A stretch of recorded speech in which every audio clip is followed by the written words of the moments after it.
Okay, looks like I'm back.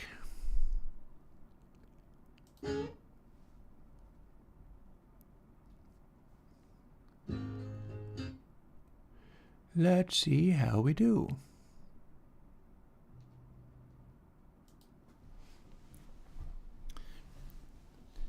So I just finished playing through Joni Mitchell track, and she sang so hard that my stream died.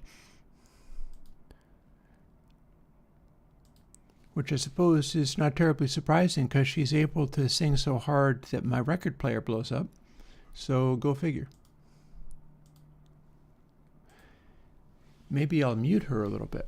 But here is a little picture of what a case of you looks like as it plays through. It is deep vibe, deepest of deep vibe. But the way that she sings is capable of hitting these sonorities that are really quite incredible. So let's walk through some of these while we're doing it. We'll be back. If the internet keeps falling apart on me, or I keep dropping stream for some reason, I might end up calling it a day. We've had a good day. Let's see, DD for deep vibe.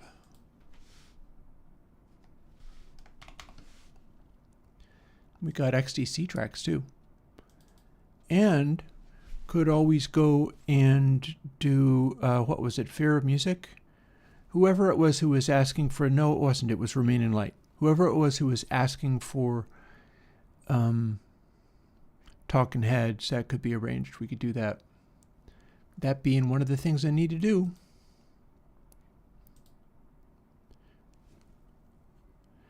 Yeah, here is California, and you'll even hear little bits of it through the speakers.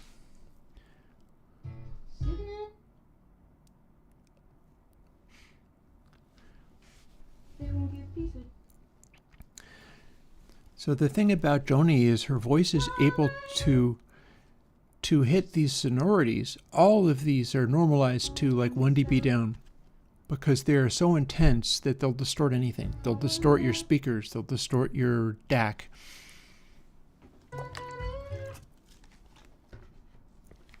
And we can see what that looks like on the meter. There's not going to be enough of it to trigger content ID, but the little bits of vocal that pop out are unmistakable.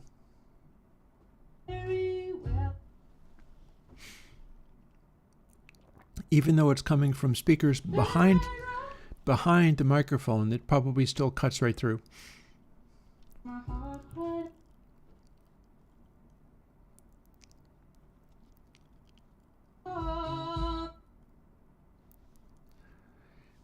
I think we've got past the part where I had to mute it. This is the song where one of the times she sings California, she just distorted the needle right off of the turntable. And it seems like a very mellow song. But look at what her lead vocals are doing.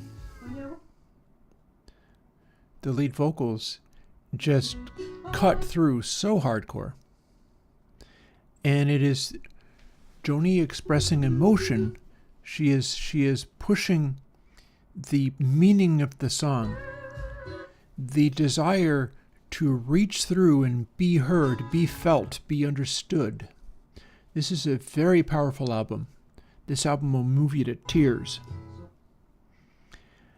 And it's a 1971 album, recorded in California, where it just absolutely lets through all of the emotion, all of everything.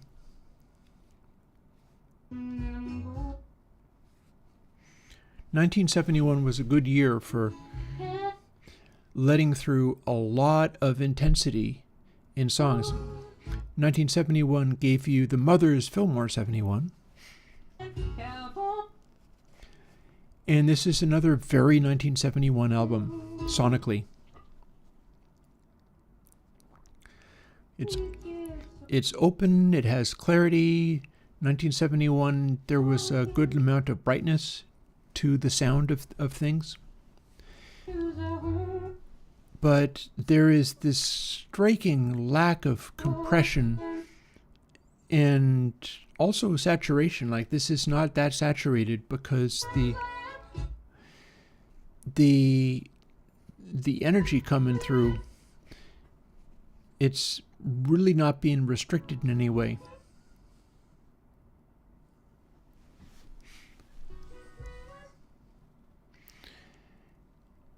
And yeah, this is what a artist like Joni Mitchell can do in recorded sound. We're sort of letting it wind down here, but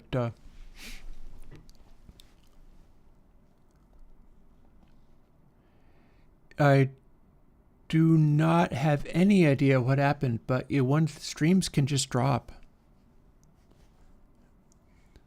I will find out if such incredibly brief glimpses of Joni Mitchell are capable of knocking the thing out. That would be really weird. We don't have longer than a second of any of it, although it is pretty, I mean, it's so unmistakable that would be quite interesting to discover. But yeah, Joni Mitchell singing is equivalent to an entire Def Leppard mix with Mutt Lange at the helm. That's how intensely it hits with these sort of star quality moments. And it's all carried on peak energy. And the way you make a single voice do all of that peak energy is with conviction and passion and a lot of skill. So let's see, this one's at CE.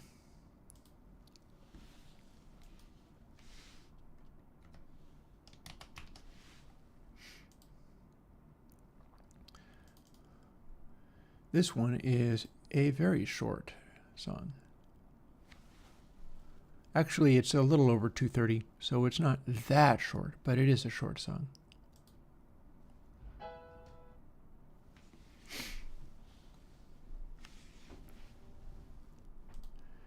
Yeah, good for you, because it's an amazing, amazing record.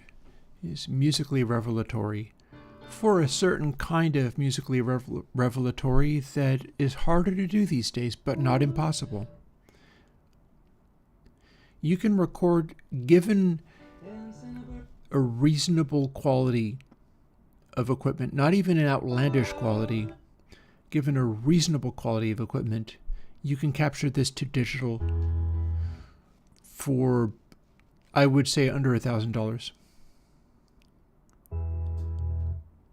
Especially if you were okay with, like, okay, this is my mic, and here's how I do it.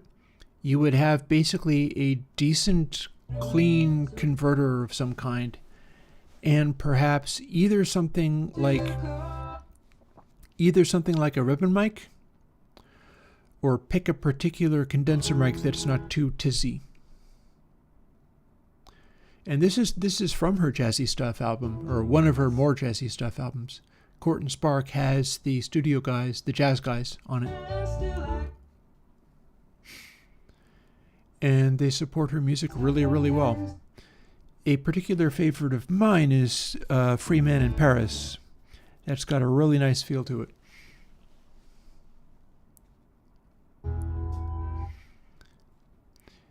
You'll also notice that unlike the 1971 record, this one has a very full range. The sound of these middle parts is a Pink Floyd-like breadth of tone. Goes right down to the extreme lows, and it covers this range. It covers this range like a rug. There's just a lot going on. Hey, Audio Sound Doctor. Carbon mic is an interesting way to get those kinds of sonorities. Like, to an extent, you can use a carbon mic to capture intense sonorities and peak energy like that. To an extent, they could be too dull.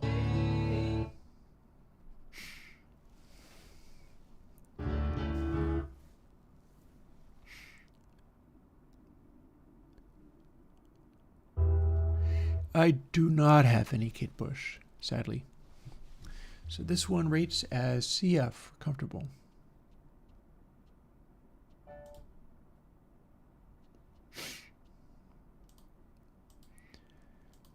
Now that we never actually got around to doing any mixing. Not impossible, though. That could be a thing. I hardly want to if I can, like, go and investigate Joni Mitchell sounds. This is the very one I was talking about, Free Man in Paris. You'll notice that even before it fully kicks in, look at all those blue dots. It's making sounds that sit really well. They're balanced really well. One of the things about carbon mics is the sonority that you put in there will register very strongly. Like that peak heavy sound that you can identify as sounding like Blue, Joni Mitchell's Blue. And this also qualifies where the overtones of the voice really stick out.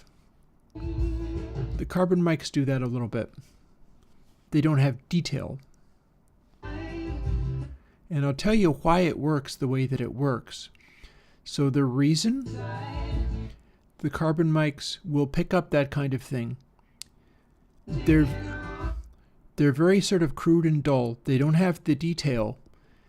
But since they're so sturdy, they are so sturdy that they capture the most intense peaks rather than containing or deflating them in any way. This is also rather lovely. Look at this. This is on par with the better of the Genesis albums that I played, as far as being able to capture this complete blanket of peak energy there. It's just always something good happening in the sound.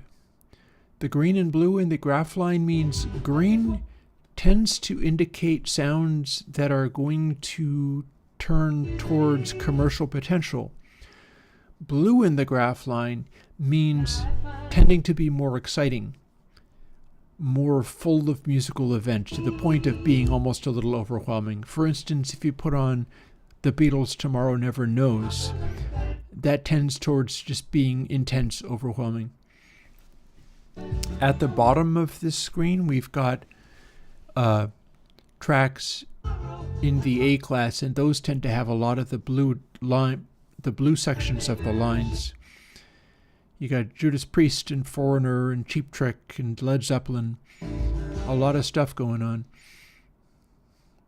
So when you have the blue sections of the line, you don't have the green sections of the line because you've gone beyond that target.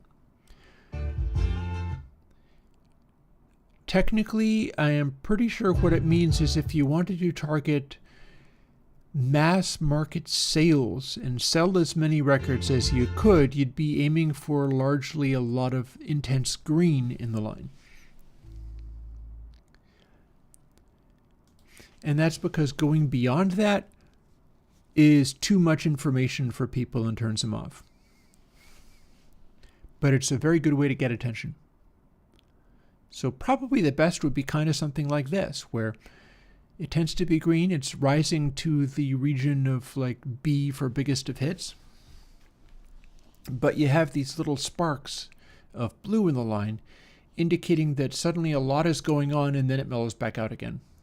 Or it gives you time to breathe. Like here, a bunch of stuff happening, and then there's a little moment where it's just gone dark and it's heading downwards again, and it's a little pause for breath. So a little pause in the middle of this. If it was all the blue sections, it would become very exciting, but also very exhausting. So this qualified as BF.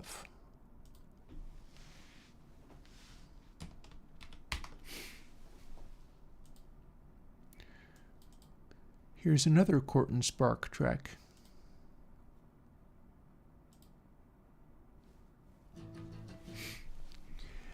I would say yes, certainly as far as the line is concerned.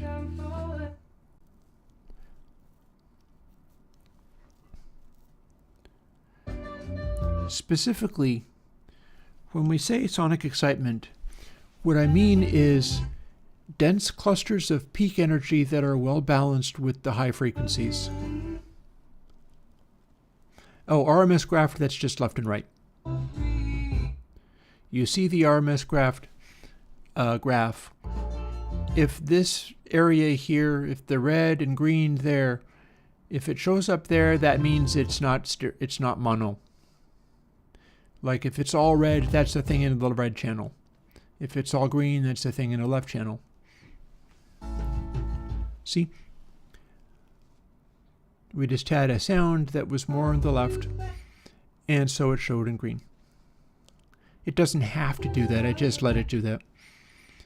It does somewhat break the idea of the color coding of things for things, but it is still a kind of color coding. Like if you've got something showing up and it's like up and it's all in red, that means it is panned hard to the right. But yeah, when we say sonic excitement, there are people who will consider brightness to be sonic excitement, but this is not that. This is dense clusters of sonic event that have sonority and loudness to them. A particular kind of sonic quality represented by certain kinds of things. I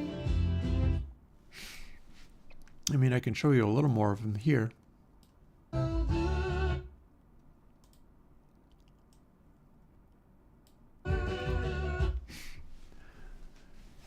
And in fact, we're showing you one right now. So this bit in the middle, when she's singing and a bunch of other people are playing, there was a lot going on there for a moment. Multiple people singing loudly and emoting, and music playing enthusiastically. Mostly she's leaving more space, but a section like this is when a lot is happening at once. That can count as sonic excitement. And it's all in the mid-range too, notice.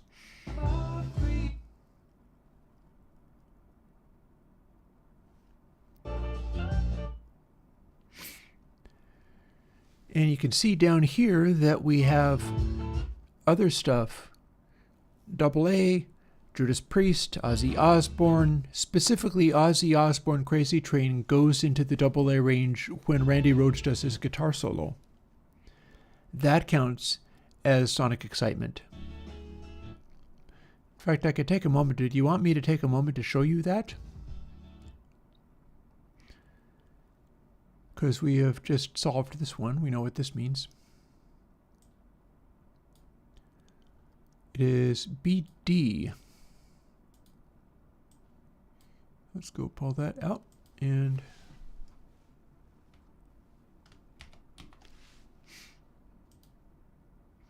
these are some very good Joni Mitchell tracks from Blue. So that's the 1971. Let's take a moment and look at a AA track, just because I was telling you about that.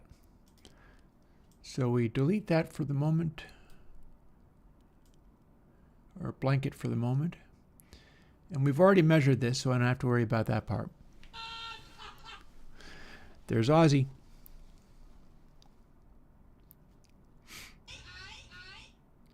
You recognize that too. And this is a lot louder. Also notice what it's happening in the slew meter. That buzzer thing caused this. It's balanced very well with the sounds. And you can hear that the guitars are making a very dense clustering of sounds, and Ozzy singing does the same thing. So Ozzy's already pushing for B, but when the solo kicks in, also notice another thing. Notice that the drums, like with many of the other things, tend to be about 6 dB over the body of the music. bass notes hit, certainly. But the drums are poking up about this far. Even when the voices are very loud, even when everything else is very loud, the drums do poke out a certain amount.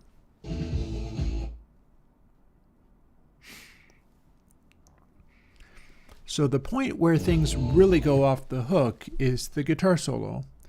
So this is also doing that thing that I talked about. And remember, like, there are details about how this is done. Randy Rhoads put his amps in a hallway, and he was using a distance mic on the amps. So it's this slightly blurred out ambient sound, and it's a very, very loud amp too.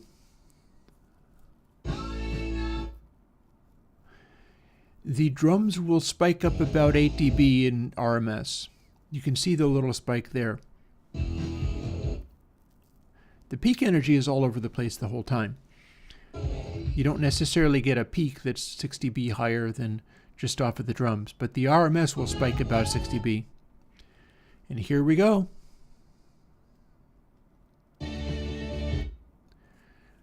There's the guitar solo, and we are off to the races.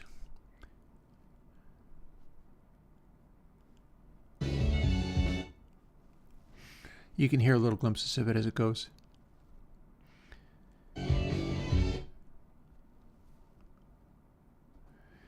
And off it goes off the top, right as that peaks.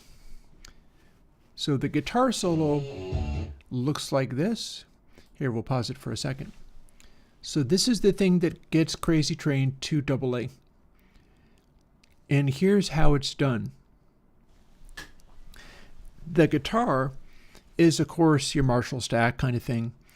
And Randy Rhoads would turn the bass all the way down, so it was all just very bright.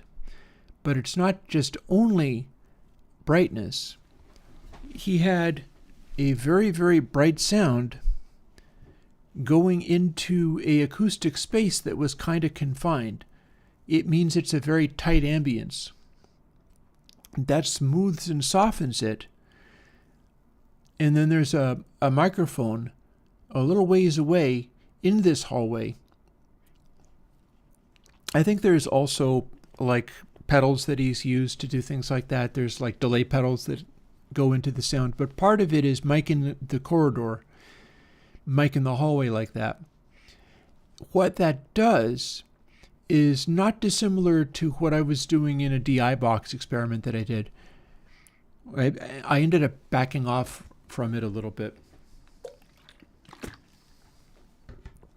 But for a while there, I would be able to make a variation of a Randy Rhoads style sound that way, because I made a DI box that was sort of open on the inside, and I did not damp it.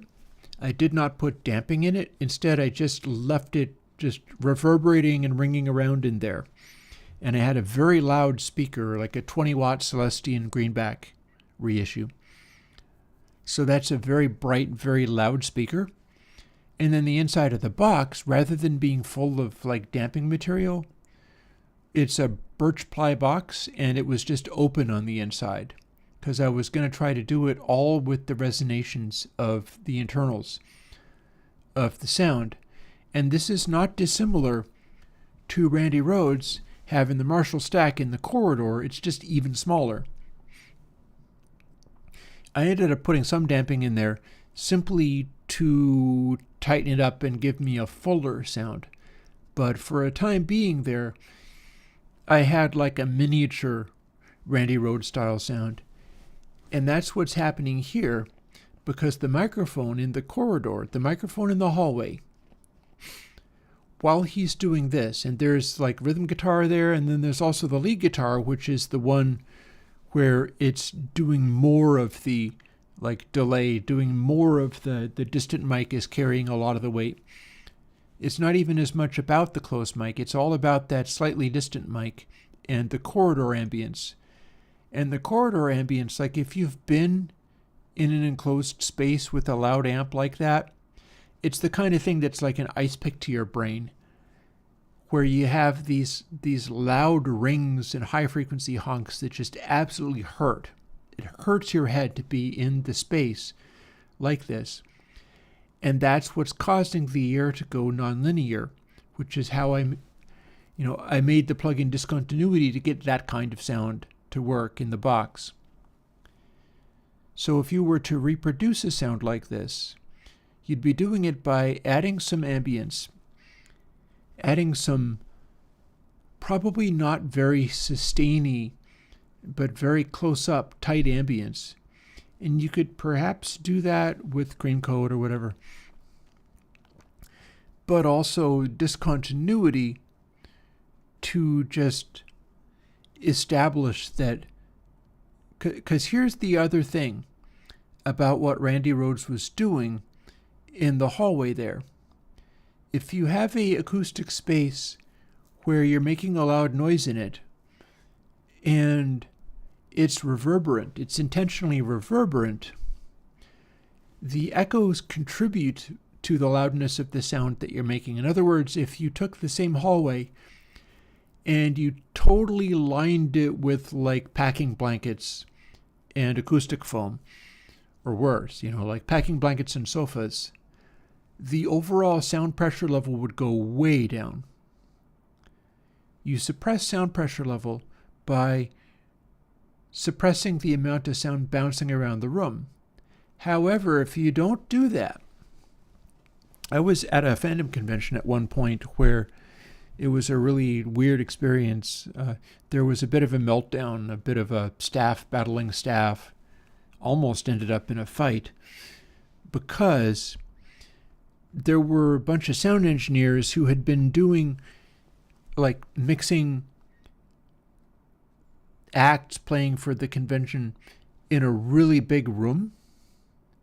And then sort of the second string guy was allowed to mix the PA system in like the AfterCon party, the staff party. And he had a much smaller PA. It was not that big of a PA. It was a much smaller PA. But the room fit about 70 people or so. It was a fairly high ceiling and was much more live than the really big room with the giant, like, 10,000 watt PA. So this guy, without knowing it, was making higher sound pressure levels than the 10,000 watt PA. He didn't get what he was doing. He didn't realize that he didn't have nearly as much wattage at his disposal, but because he was in a small live room, it was bottling it up, and people were in pain. And I was in pain. I was putting stuff in my ears because I have to work, This is similar to what Randy Rhoads is doing on the solo and the rhythm guitars of Crazy Train, especially the solo, is he's doing this thing and then pointing the amp into the corridor where the sound is bouncing around and becoming so loud from that tightly enclosed reverberation that the air just straight up crackles. And it's that they record, and it's that you see on the screen right now as this intensely loud sound.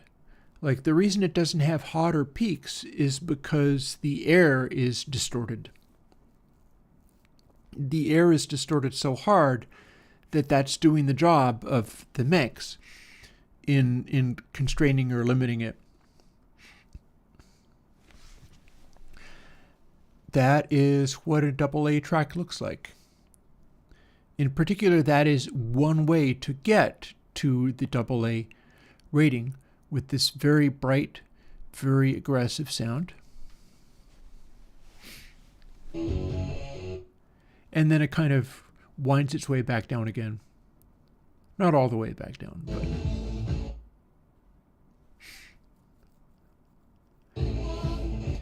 Interestingly, the drums are not as spectacular as all that. They're just solid. They're doing a good job. But end of the song winds its way along doing this kind of thing. It doesn't ever go all the way up to double A again. Because part of what got it there is the legato nature of the guitar solo and the fact that it just continued. If Ozzy was able to sing like he's singing without stopping, that would go up to double A too. In fact, it tries real hard to get all the way up to the double A, but then it doesn't make it.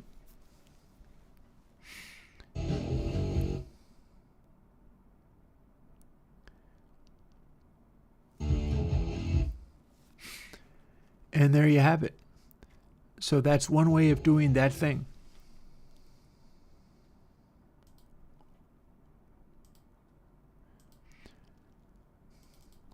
Let's look into something very different.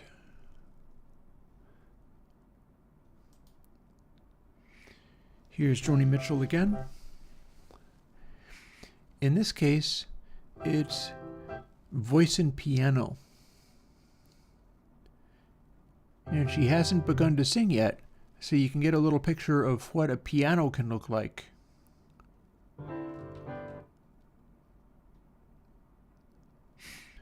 It's a very good piano recording. Very big sounding. You'll note it doesn't produce that much bass though, because they don't. They're like flat slabs of metal. Pretty green.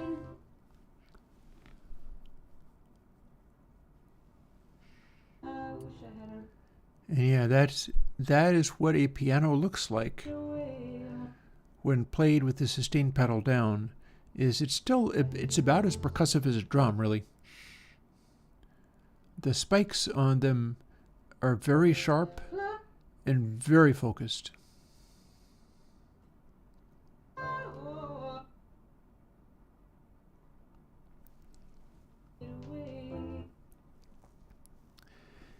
And you can see it real clearly in the top meter.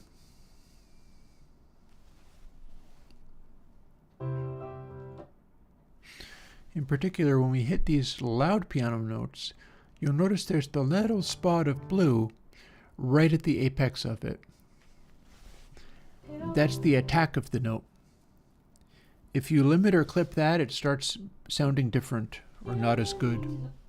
It's actually quite hard to do a piano really, really well.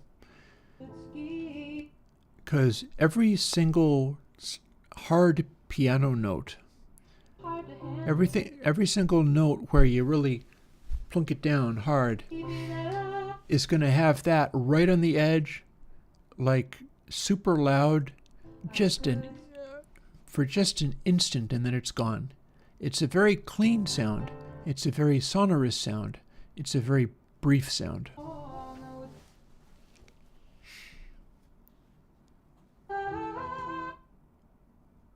See, there's another one. Clearly a piano note and the little cap on the top.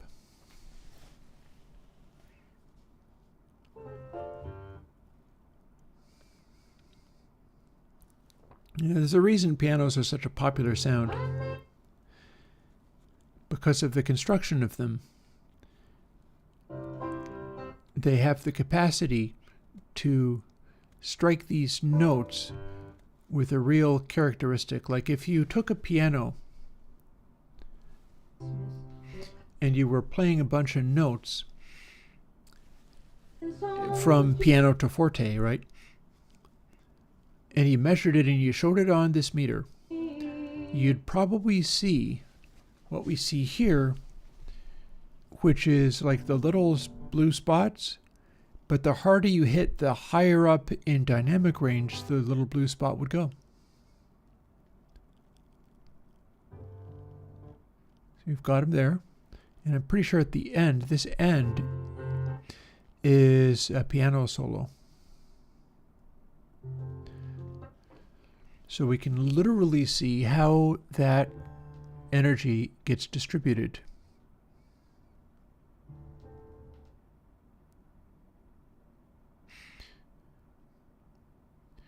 as it fades away to a final note.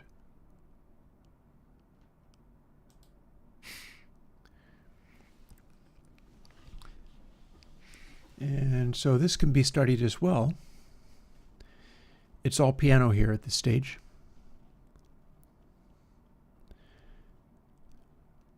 And we can see that the louder notes are a little closer to that zone. I think it is possible that you could have a piano recording tuned so well that as you played it, the harder you hit the note, you'd get one of those blue spots and it would go higher up and get bigger the harder you hit the note. I think it's possible that that's the way it would go if you really dialed in a piano sound just right. That you'd wind up with that sonority. And the thing is, the harder you hit it, the quicker that sonority would go away. The decay gets steeper as the volume gets higher. Notes like this, very steep, very brief. Notes like this are able to sustain longer. And so we see a little bit of the blue spots in the middle of the decay there. As it goes quieter and quieter, it starts sort of filling up the space. But then as we have the more sharply struck notes, plunk one of the little blue dots of balancing peak energy with high frequency energy. And it plunks one of those little blue dots higher up and higher up the harder you strike the note, but it dies away faster. And it's just sort of interesting. It's interesting to observe. And that counted as DE for deep vibe, which I think is a very accurate description.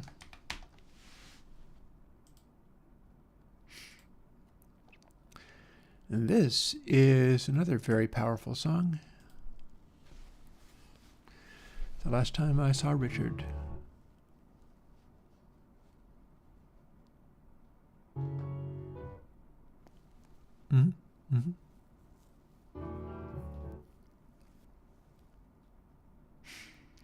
Again, another piano song.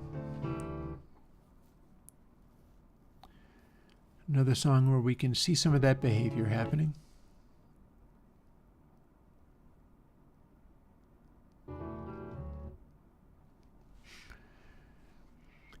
This is another intensely emotional song, as all the songs on Blue are, but the one on the end here, it's really heart-wrenching, this song.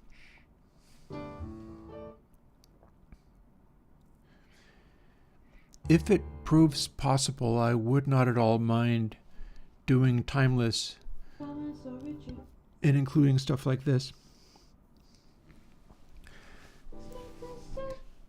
Because the thing is, even though it's off of a 1971 vinyl record, we don't produce stuff like this anymore. And humans are still humans. Like, if you were able to express like this, even if you weren't as good, if you tried to emote this sincerely, something would come out. Even if you were not this much of a musical genius. Because some of this stuff happens whether or not the amount of talent is there. This is a combination of a once-in-a-generation talent with emotional tribulation that's causing her to pour out her feelings into song. You can still pour out your feelings into song even if you're not this good.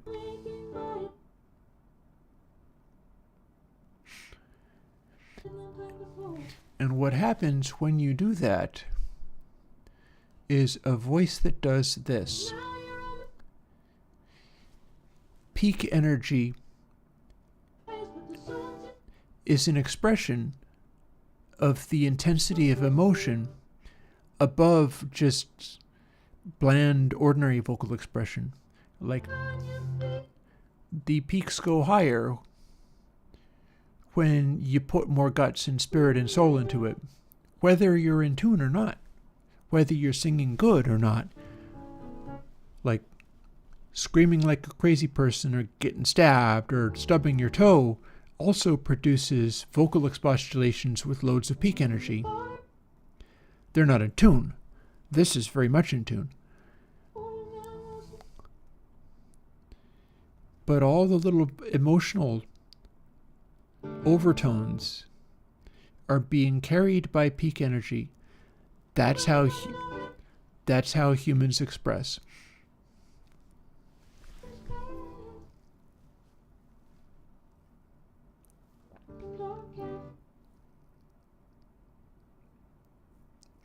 This is the last song on this album.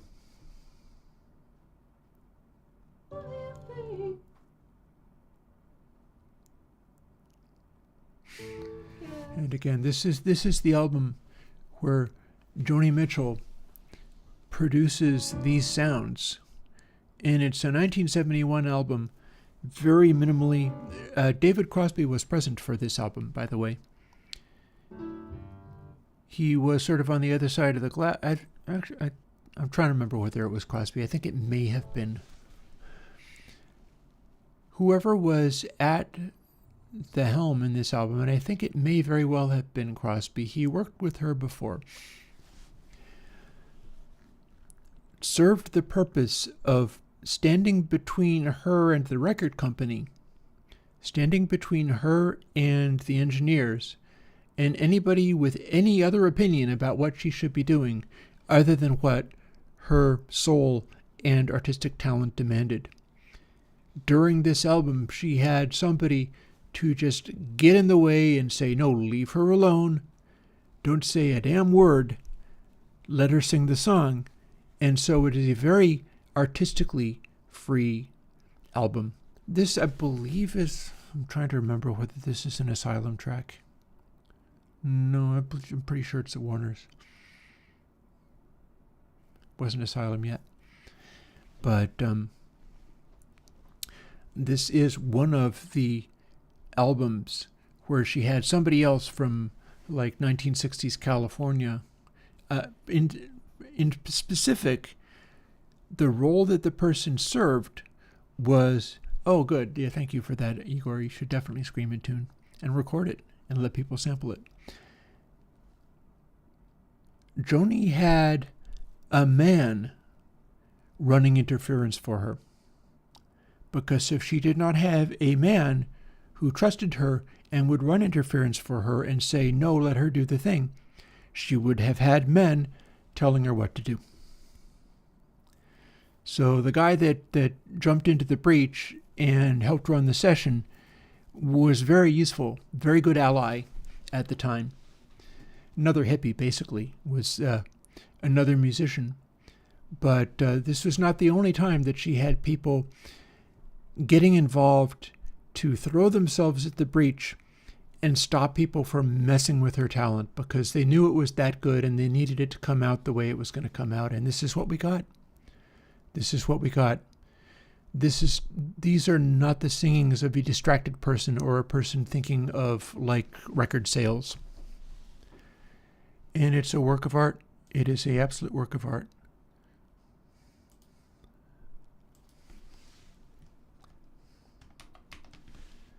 Speaking of which, we can have a look at some XTC tracks. Although I think what I'm going to do first is I need to take a bit of a pit stop.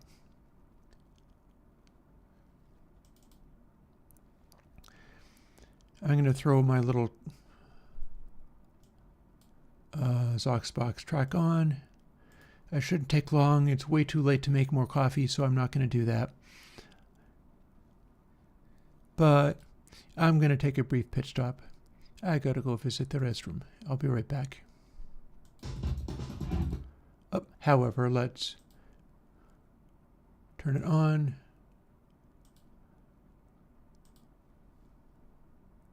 Yep. We will do XTC in just a moment. Brief interlude. And I'm also going to wash up my coffee cup and put it away. Be back in a minute.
Gonna go back to direct sound. Shut that off and turn these on. and work our way through the XTCs. And fooling around with mixing is not completely out of the question. I do still have that kind of set up. We can tweak some of those things. I have not yet turned on the upstairs remote camera thing, but one of the things I've been doing is trying to manage like the heat of the day around here, because it's 100 degrees out there. And what I've been doing to deal with that seems to be working fairly well. I've got Mylar solar blankets up on some of the windows.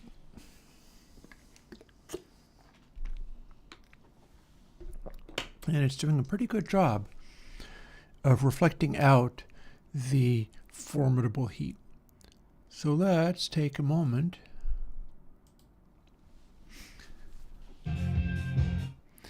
We can go through some of these XTC tracks. I believe this is off Black Sea.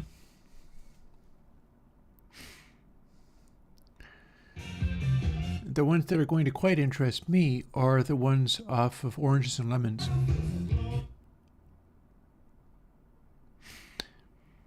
But I'm not surprised by this at all.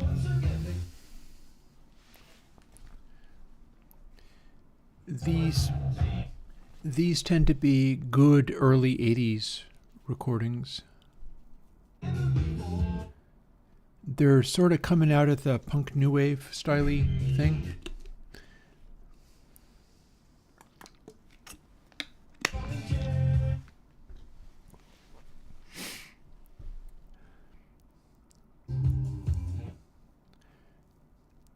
And I'm expecting a lot of interesting variations on them. There's also another observation. Yeah, don't mind if my energy flags a little bit. I'll do the best I can.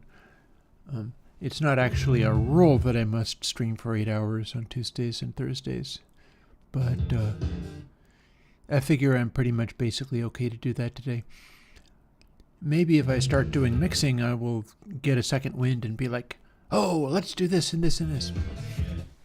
I probably burned up some of my energy doing that Mellotron sound. That was actually quite fun. We could do that again, too. But in any case, here we are about halfway through the song, and it is building its way up to a B rating, most likely, is where it's headed.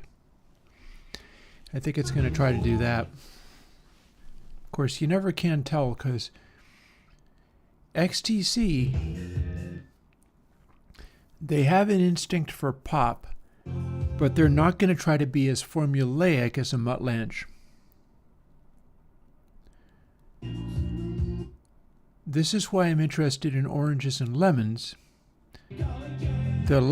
pretty much the latest record I've got from them. Don't remember whether it's the latest record they did. Because that is this very SSL sounding, very hyped, very bright and aggressive thing. Well, we can do other Surge XT.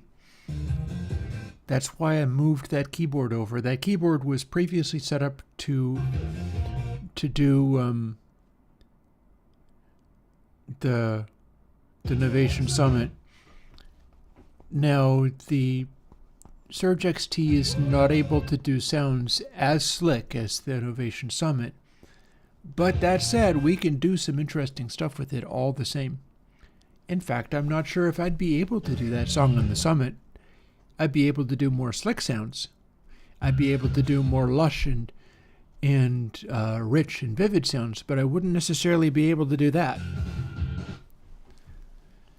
That would be a Surge-specific kind of sound, where I wouldn't necessarily even be able to get that effect on the arguably better synth, because I'm taking advantage of the stuff that Surge lets you do. And it worked. And honestly, that's half the fun. There is a aspect of, oh, let's do the most amazingest thing ever.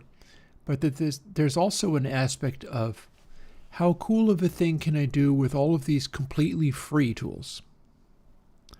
That is pretty neat. And I'd be able to do it better in the context of Reaper. Because if I was doing it in the context of Reaper, I'd be able to run into a chain of Airwindows effects in 64-bit floating point. But that said, here we are with XTC, generals and majors, and it came across as BD, which is not surprising. It's a big song. This one's off of Drums and Wires.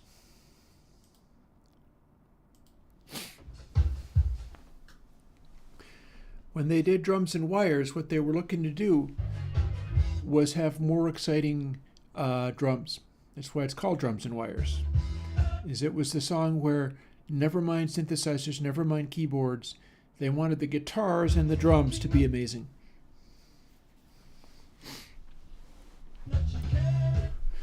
So they've got their very 80s drums compared to some of their earlier stuff.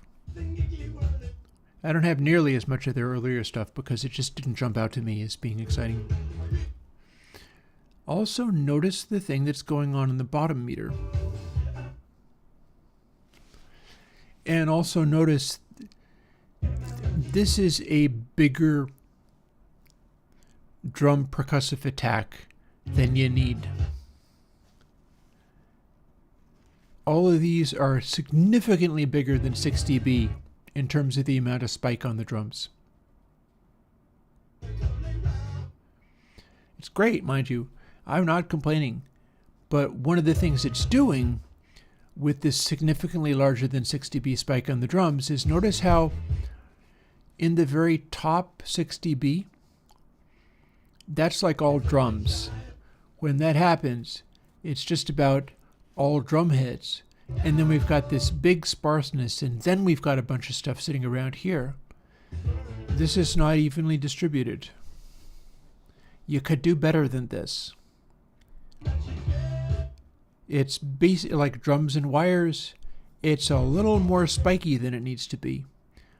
You could do better than this in doing something like this and doing the mix of it. They were so excited about doing the really incredible punchy drums that they overpushed them a little bit. And that stops it. Like the body of everything else sits a little farther down than it needs to be. If I was doing this, I'd pull the drums back a little bit.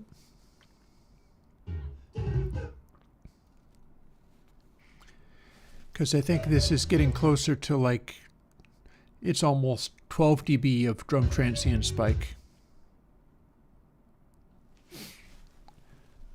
It's amazing. The song is cool. It's like, the mix is amazing. Even the mix is amazing. But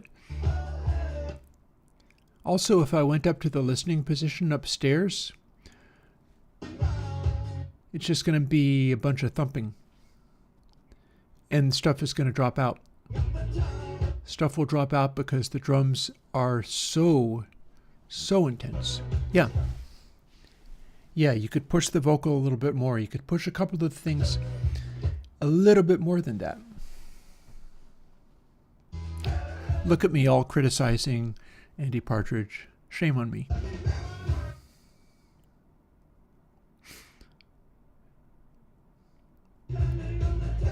But this is what I do this kind of thing for.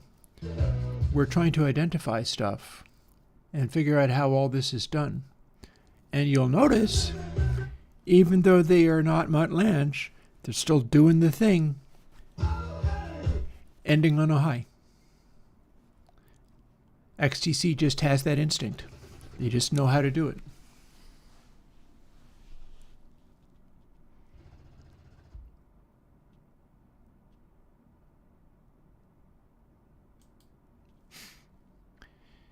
These are subsonic rumble. Like in particular, look at this, I can show you this. See how we've got these big lumps here? And it's doing its thing and going down to quietness, but then you see on the zero cross meter, that we've got a little stripe there. Well, check it out.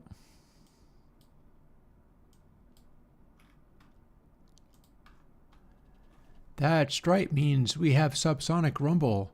It's notably below 20 hertz.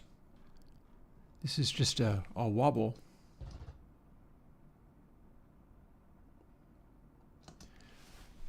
That's going to be from the recording lathe. Because it's not like if I play other albums, they don't do that. That was included in the recording lathe. That's part of the thing because when this record got pressed,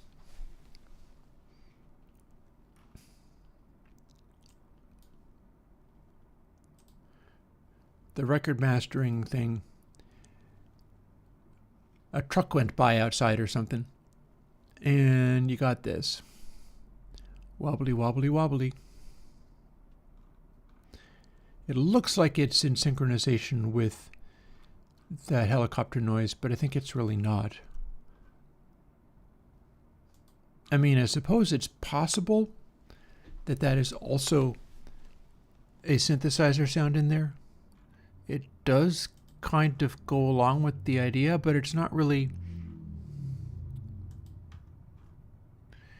Like, the reason I don't think it's that is because you see it also happening here. And you will not hear this, but you can see that same waveform showing up, even while the rest of the song is in process. Even while the rest of the song is going, we've got that happening. That's going to be the mastering lathe. Either traffic going by outside, or it just has a funny resonance. And yeah, we don't have to deal with that anymore because we have 2496 audio that we can upload directly to YouTube and do whatever we want with. So this was a BC.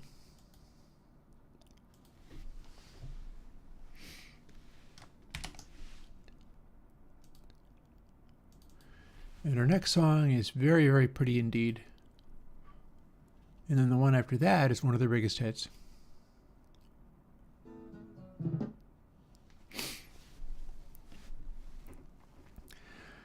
This one's super mellow. It's not going to be loaded with all that information, but we probably are going to have little sparks of excitement in there. But this one's like Neil Young's Harvest. This song is aiming for a low excitement rating for a lot of it.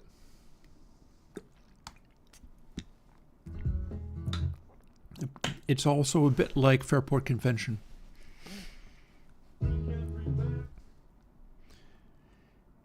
It's earnestness.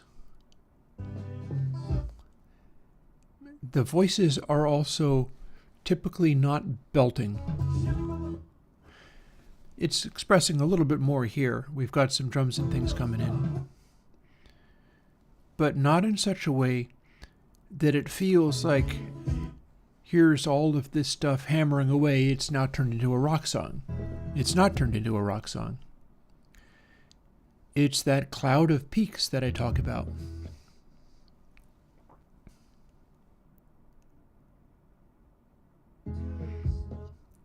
And we go back to the verse, and everything is incredibly mellow again.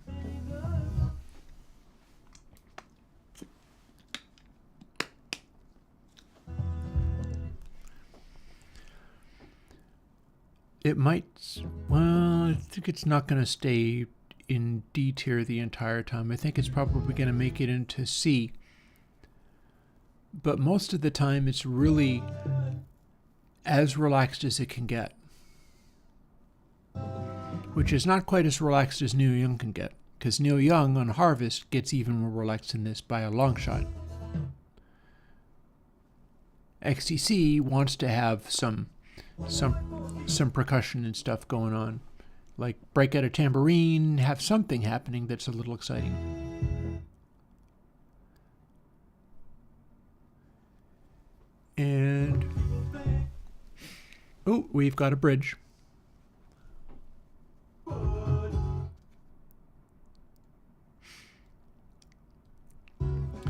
Also notice how, although it is not pushing for super exciting, the way that it's going for less exciting, like study where the peak energy is here. The peak energy is still making the cloud even though it's not a cloud of blue dots. That's a cloud of faint black dots.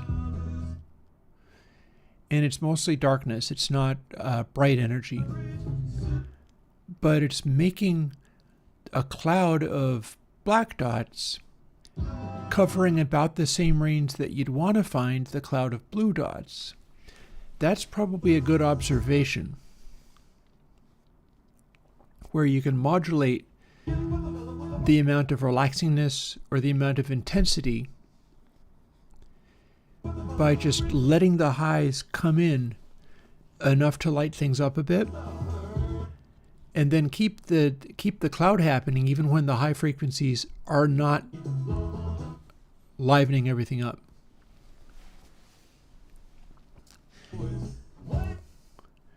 And again, with all the singing, with all of that stuff, it's never belting. It's never pushing for like rock and roll madness or anything like that. The whole thing stays very relaxed. And that was another hit for them. As well it should be.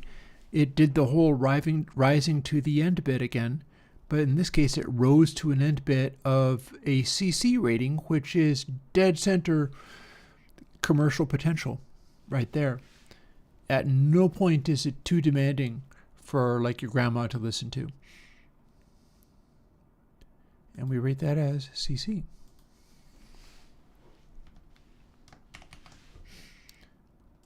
And move on to one of their bigger hits, Making Plans for Nigel.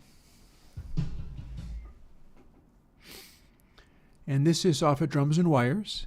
This is going to be another one of those ones where the drum kit is going to be loud, and it's going to be throwing these intense spikes of energy right up into the top of the meter. This will probably balance better than the previous one. And I'll tell you why. I've not studied it before. I don't know what it's going to do. But I know this song well enough to remember that it's got a lot of production. There's just a lot happening in here. They're constantly throwing stuff in, and it tends to be stuff where rather than getting full and intense RMS-wise, it's just more stuff throwing peak energy, and we're already beginning to see some of that. Like, if you remember the previous XTC track that we looked at into this characteristic, it had a lot of space between those drum hits and everything else, but this one is starting to fill in the space more evenly. It's really just a lot more even though it's quite sparse. Well, I say sparse, it's already up at CD and it ain't even a minute. It ain't even 2 minutes in.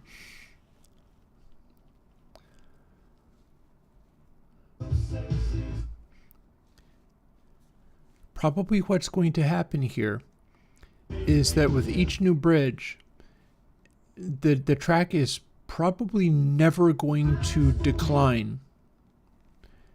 It's probably, that line there is going to just keep building in energy.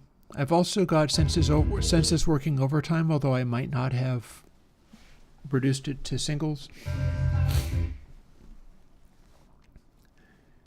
I just have a feeling that the way this track is going to work is it's going to keep adding elements. It seems to be declining a little bit. It's never really going to go to a place where it starts to decline. He says, as a complete and utter fool, because it's doing exactly that, but not very much. Not very much. And the reason I said that, even though I was wrong, is because I remember that it has all of these musical elements coming in. And if you look at the very top meter, see, even though we have those drum spikes, everything has continued to build up. So it's such a full production that even though the drums are so spiky,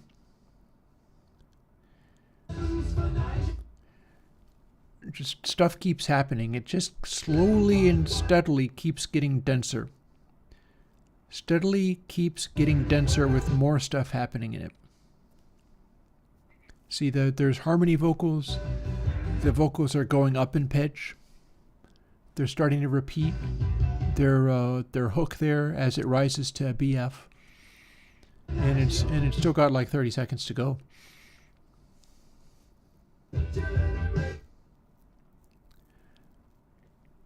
It rises to the point where the distribution of peak energy up in the top there is pretty much becoming evenly balanced at this stage. Like, rather than sitting there with just the drums poking out above everything else, we've now got so much happening that it's just a evenly distributed cloud, which is the idea. It's what you'd like to get to. And it is a B tier track, as in biggest of hits. And there's where we end up. We end up with that little cloud there. I mean, our biggest peaks are still clearly drums. Our drums are still, like, see where my cursor is here? Our drums are still poking like practically 10, 12 dB above everything else sometimes. Again, I would say that was more drum attack than you need. I would say the drums are poking out more than they need to be. But it still ends up combining into something that's pretty evenly distributed. And I think it's the distribution of the peaks that is the key thing there. Because nobody really buys a record more if the transient on the drum attack pokes them in the ear twice as hard. It's all a matter of balance. This would be a kind of funky, aggressive overbalance on behalf of more exciting and aggressive drums, which is what's the intention of this album, so that's all fine. And it worked. They made it work. Let's go back, and my neck hurts a little bit, so I'm losing track. BE is what it was.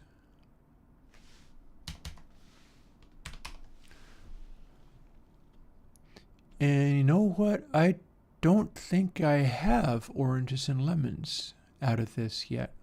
We've got some. We've got some good tracks. 10 Feet Tall is a pop track.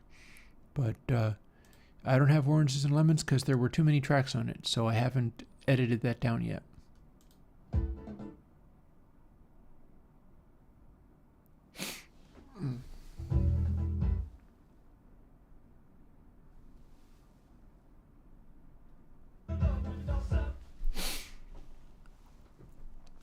So this is an interesting track.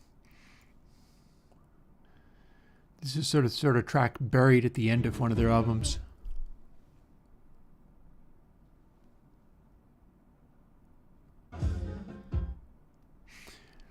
It would be along the lines of what does not a hit look like?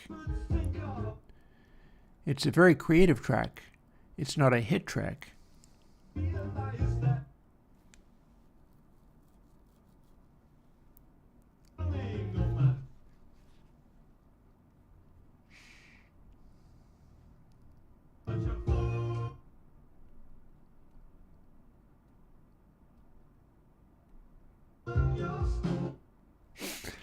There's a difference between it not being a hit track and not being artistically successful. Like, the intentions here are it's sort of doofing along doing its thing. And the background of it, it's similar to how some of the tracks in Synchronicity are not dense with energy. In this case, it's stuff that's not dense with energy, and then the parts of the singing, the expression, the message of it are poking out in funny ways. It's meant to be kind of off balance. It's meant to be kind of, this is not Foreigner.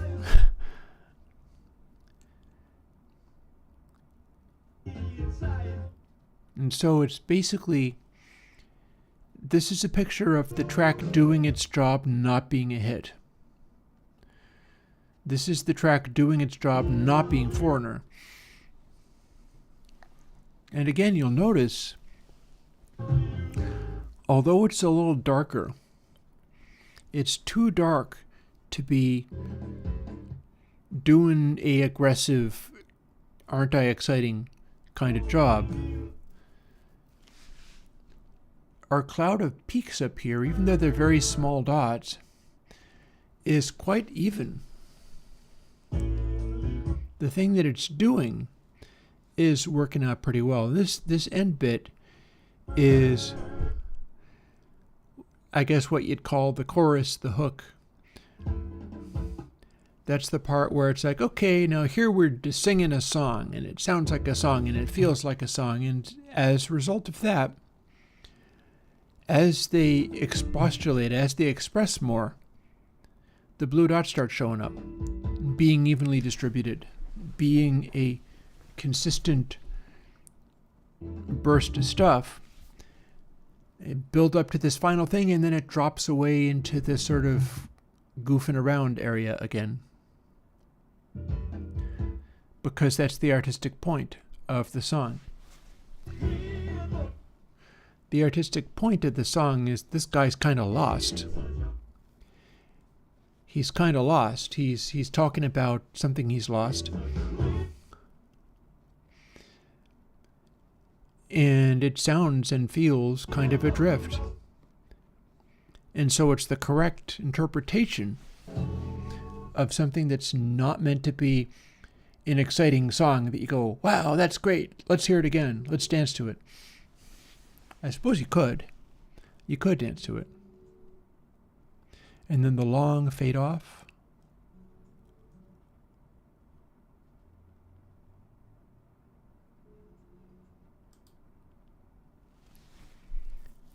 And yeah, it's a dB. The song counts as a deep vibe. And I think that's legit. I think that's an accurate description. In fact, I think that's an accurate description of what they were going for. So, well done.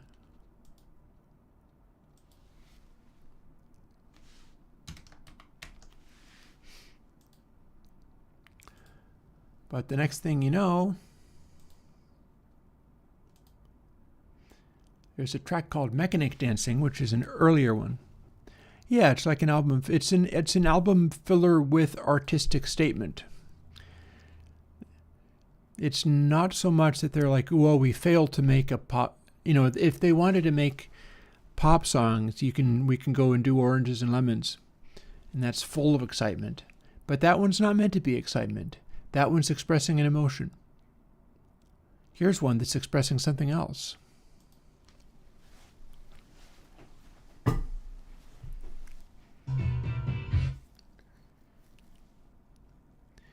And the first thing you get is loud guitars.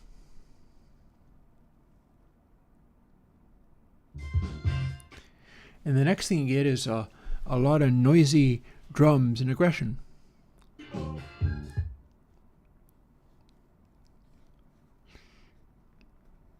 And this is some of their earliest, punkiest stuff.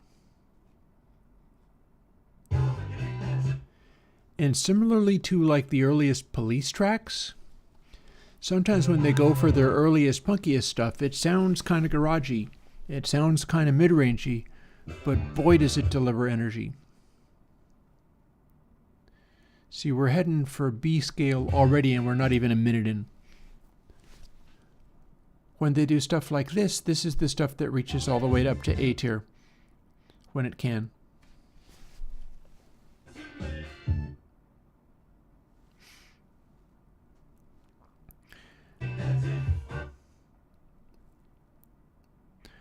And this is also one of the albums where they're heavily keyboard driven as well.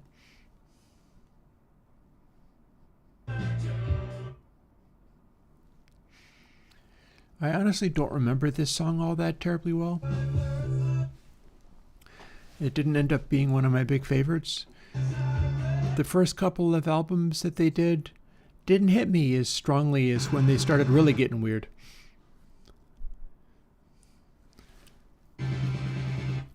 But look at them go.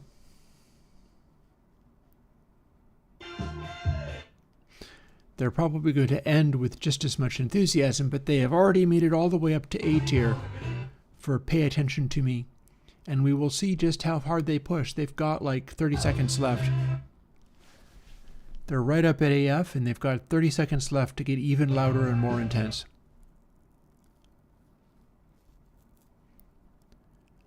Quite often, that's like what the band wants to do at a time like that. So like, let's do more songs that just rock people into the ground. Just blow them away.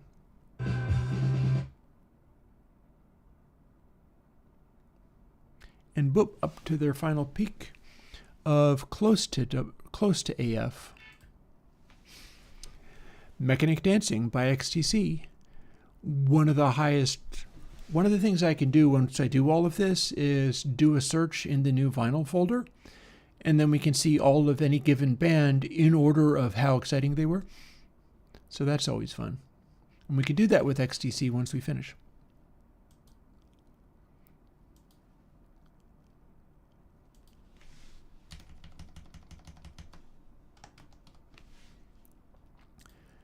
It's always very interesting to me how some of that stuff works, how you can have like the Police's Synchronicity, and it's such an enormous album, and it's so energetic and it's so aggressive, and yet the Police's first album blows it off of the, blows it away completely as far as meter goes. Meter registers way higher on something like Next to You. It might partly be about just not sculpting things too much. It's an interesting question.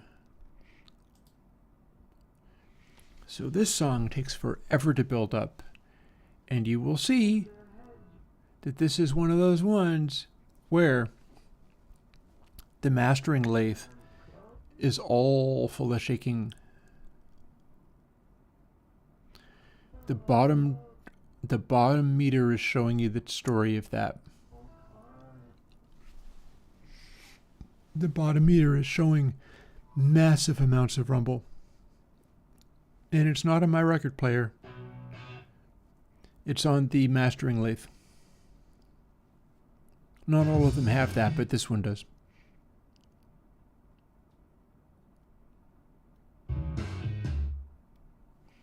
So, Respectable Street by XTC.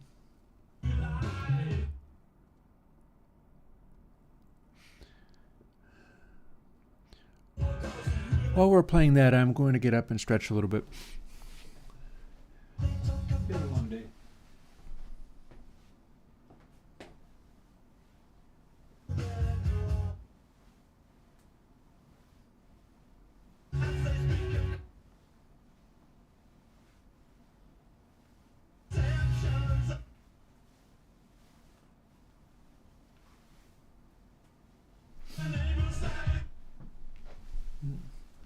All right, that was nice. So here we are with another fairly early track by XTC, and they are charging up into the same basic region that Mechanic Dancing was doing. I think it is very likely that this is going to go into A tier. It's an old enough track that, unlike Me and the Wind, which we just looked at, that was going for a much more experimental, a much less like punky pop kind of thing. But this is going no holds barred for the punky pop kind of thing, without reservation. So I expect by the time it finishes, it's going to hit A. Because they're good enough at doing this that they're going to be able to add stuff to the arrangement at the end. You add stuff to the arrangement, and then everything is just a little bit fuller, and it's already making a break for. See, that guitar in there is one of the things that you add, and you start getting everybody pounding away, and off we go. And another observation here, although with this track you could add 1 or 2 dB and clip off the peaks and get away with it. Observe the amount of space above this cloud. If there's space above this cloud and all the stuff that you really care about is sitting down here, and for the most part the dots above this area are not actually the blue dots, this is where you can add a dB or so. And that's as high as they got, BA, okay. Which is actually very close to AF, honestly. They got pretty damn close. This is as high as they got. So BA.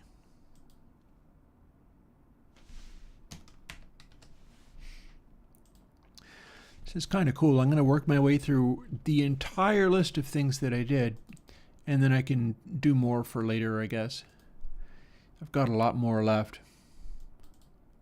Like, these are all the entire albums that I still have yet to do. I've got my Vishnu, I've got a whole bunch of Devo, I've got a whole bunch of more Genesis, I've got all of my Steely Dan, I've got all of my Talking Heads, I've got more Elton John, everything.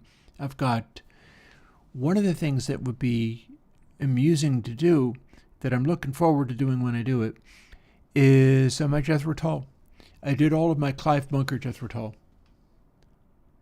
And when I say Clive Bunker Jethro Tull, what I mean is basically, I do have This Was, but I didn't use that one because it's just too first. That's when they were a blues band. But I have Stand Up off of one of the old Steamboat Reprise labels. I have Benefit and I have Aqualung. And I recorded all of those.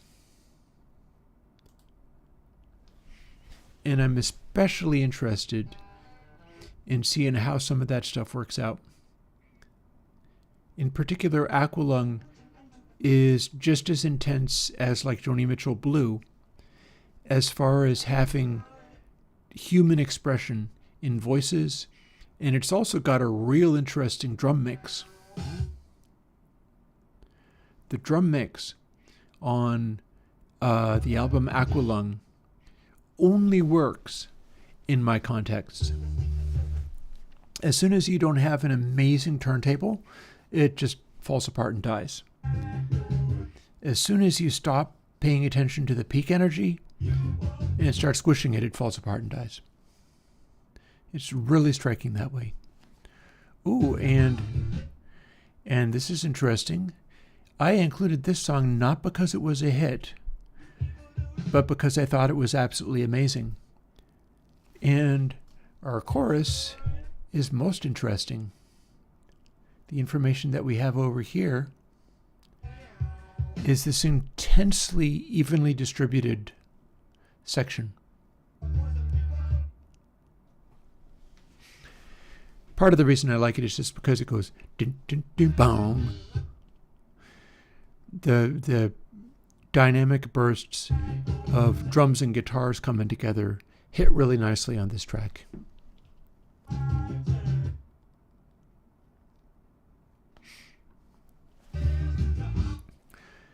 Also, interestingly, if you study the balance between drums and everything else on this one, it's closer to what I would call optimal.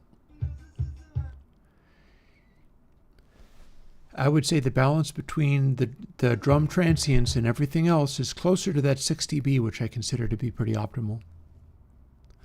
Go figure. Presumably that's why I like it. And it feels like it balances for me.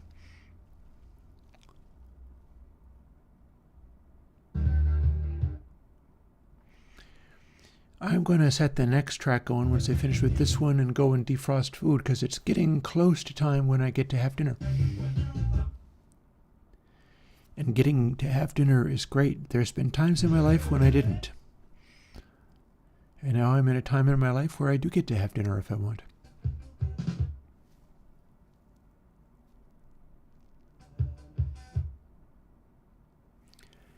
I am not sure I have Visions of the Emerald Beyond. I do love Between Nothingness and Eternity, if you know that one. That's a phenomenal one. I do not know if I have. I don't think I have Visions of the Emerald Beyond.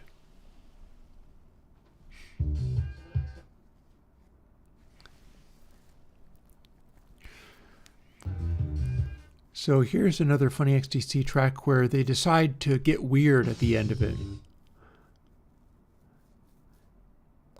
And they're just dripping around being strange for the entire end of the track. Like a minute of do-do-do-do-do-do.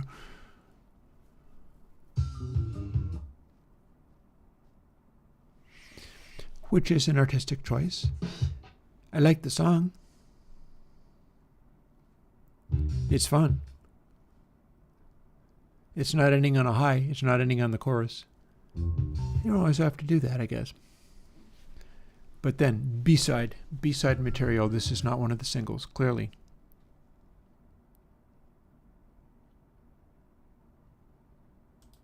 Boop. So CE for it's a comfortable scissor man. This scissor man is comfortable to be around.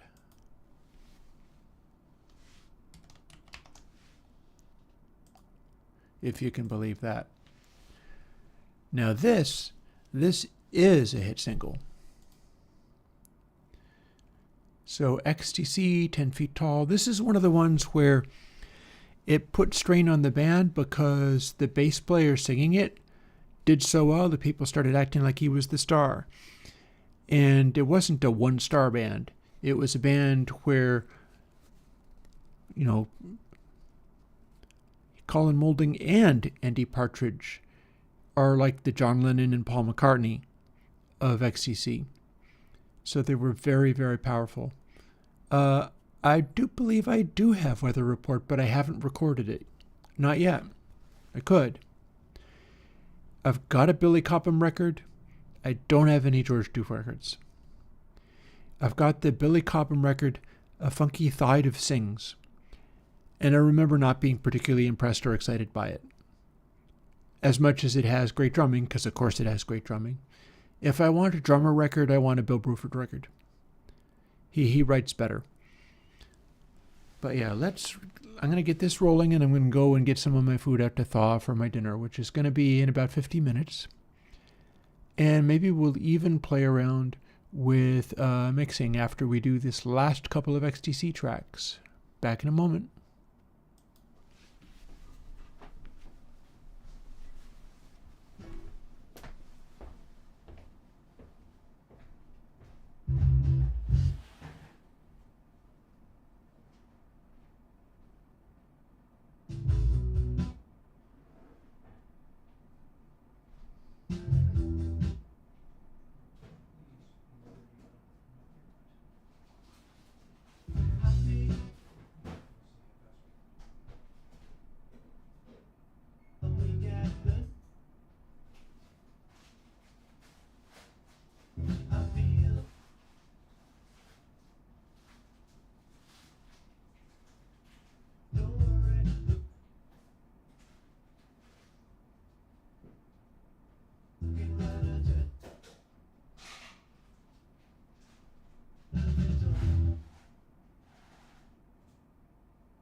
I'm back.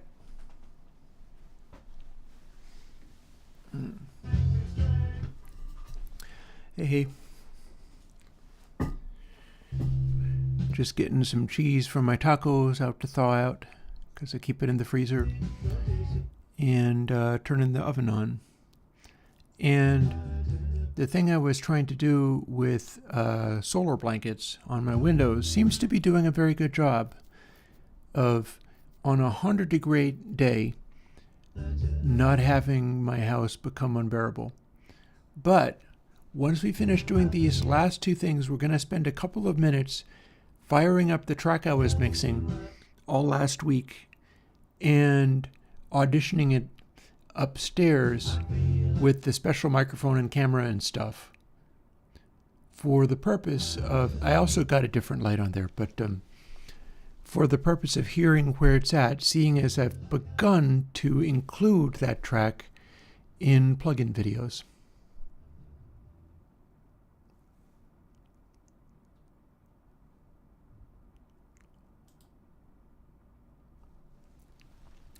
So yeah, this was a absolute hit song. And CF for comfortable, which makes sense. I see that as being very appropriate. It's one of the mellowest songs that they do. The guitars in there are probably Roland Jazz Chorus 120s. And this is going to be another one of the really aggressive poppy ones. After all, it is called This Is Pop.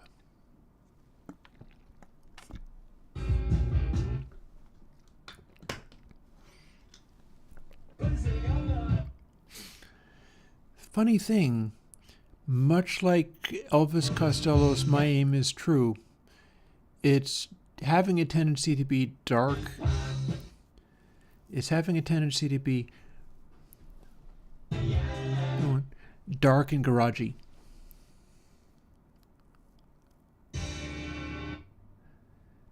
It's reminding me a lot of My Aim Is True, in fact. And again, I think I hear Roland Jazz Chorus 120s. People go on about tube amplifiers, but that's a transistor. It's just got that chorus thing going on, and it's got the chimey thing. And I'm pretty sure a fair bit of classic XTC, a bunch of those guitar tones are Roland Jazz Chorus. I just feel like I hear the chiminess of it.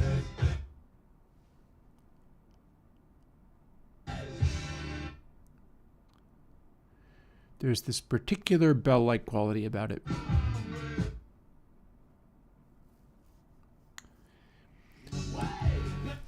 It's similar in a different way to how some of the old PV amps have this really characteristic shrillness to them.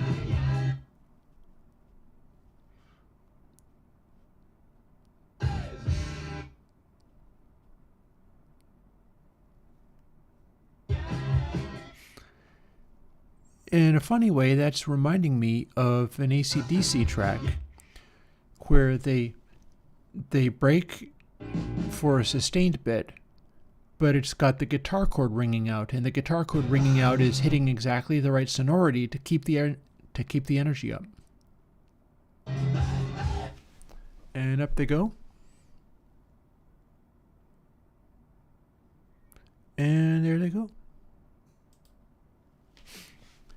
So it's a BD, and there most certainly is a lot of blue on the graph line, because some of those guitar sounds have a lot of excitement and energy to them. This sort of karang kind of liveliness to it. So there we go. BD.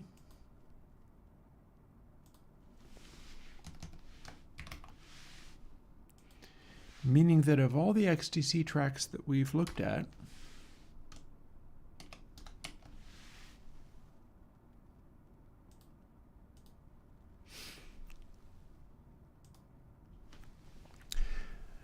this is the order of intensity that they come in. Which is interesting, seeing as, yes, mechanic dancing, most aggressive. Early ones, tending to be aggressive. Me in the Wind, least aggressive, but I knew that.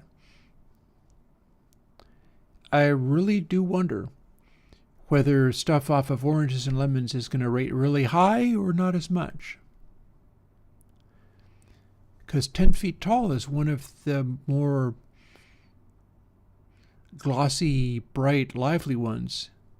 And yet that's right down around CF. That's a chill track. But then it is a chill track. And Scissorman is mostly down there because the sections where it's acting like a real pop song are fairly limited. They're very well defined, but they're fairly limited. A lot of time it spends is spent derping around being weird. Much unlike something like Making Plans for Nigel, which builds its way up very intentionally the entire time. But then several of these tracks are coming in as B. And B is beyond just regular hit song stuff to trying to be the biggest thing ever. This is sort of the target. You don't really shoot for A. That's too aggressive.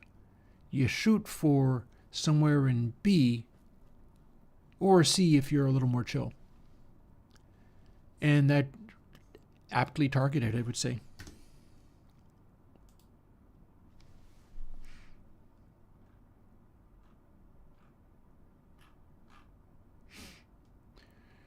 Shall we do another thing? I've got this set up. We can start combining everything. I can always put it back again if I want. We can combine the top 10. I think in here somewhere I've got the ones where I don't actually get to use them. Let's see, where would that be? Under blocked. And I've already gone through and labeled all of those with a gray dot. So I can include them in, and at least I'll be able to spot which they are. So now this is the full list. 676 songs, not counting other examples. And I don't think this actually registers at all. What's even on this? I don't think there's anything here. Oh, no, this is the early on I did this, but it sure doesn't correspond to with what I've got now. I've made half again as many tracks by then. So, no, you are also out to lunch. We're not going to take other examples because other examples is just weird stuff. It's my test tone sounds. It's Amiga music. It's the Amen break. You ever seen the Amen break on a meter? We can do the Amen break on meter.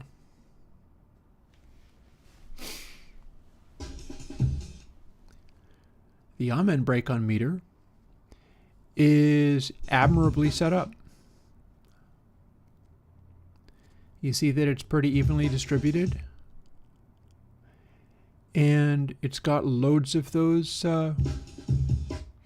This is kind of what you want.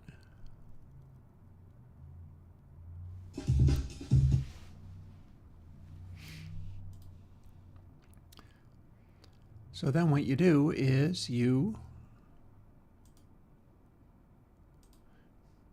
convert it to 96K without resampling.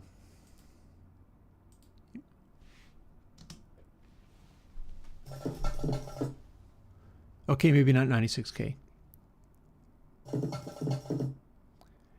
Yeah, I have committed excess. Nobody's drum and bass music does this. But it still kind of works, doesn't it? It's just too fast.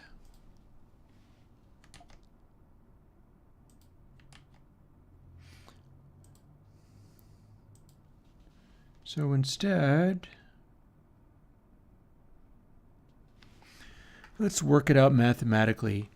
I want to get to 140, or actually maybe more, but I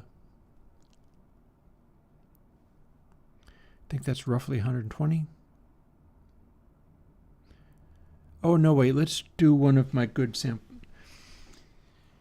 So if we were going to do an insane breakbeat thing, we could be going for something like 171, which that was not. That was like upwards of 200 BPM, and that's no good. But taking that, which I think is at 120,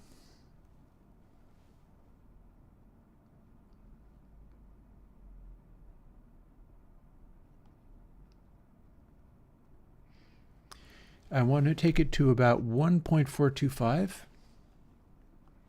So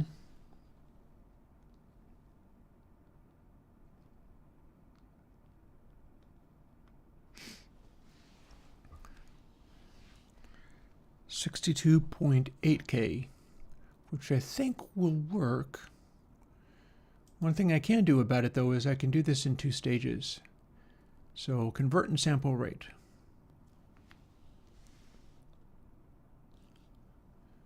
$44, 100, 62, 842.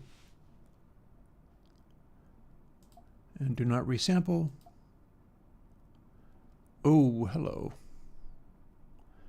Oh, it went to 62 Hertz. That's no good. Let's try that again. Convert sampling rate. This time without a comma.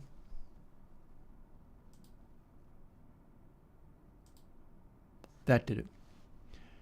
And now we do let it do a resample.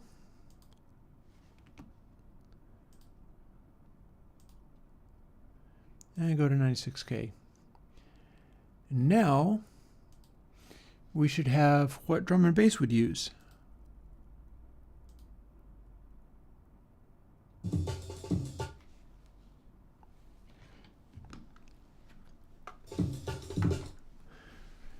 And I imagine we can play it.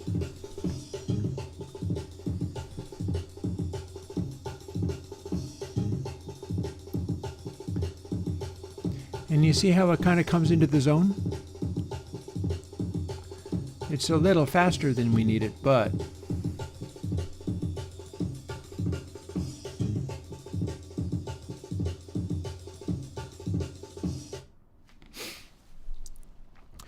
do that with it, and the bright attacks and things are sitting just about where you'd want them, and we still have our percussive things, and we have our kicks moved up to the mid-range, and doing like this is what you would use when you're putting a sub bass under that. You have your sub bass kicking around here, and then all of your percussive sounds are up here, which is what drum and bass literally does. So it kind of all works. It kind of works out just fine.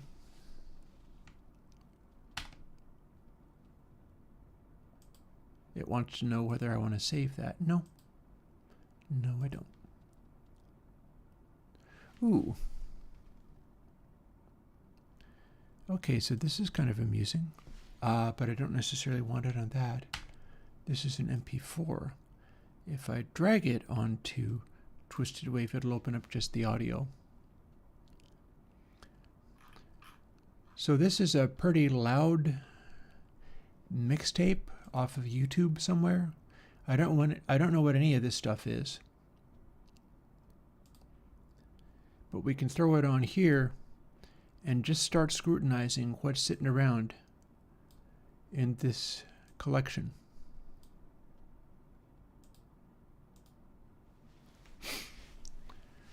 So here's what our deep house does.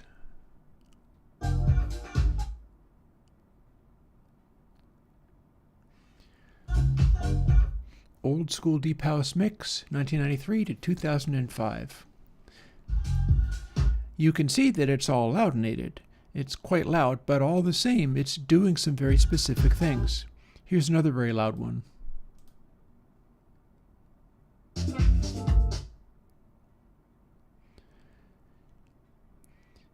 again, it's all loudinated and it's a mix. So the mix might be pushing the levels and amplitudes of all this harder than it needs to. Here's one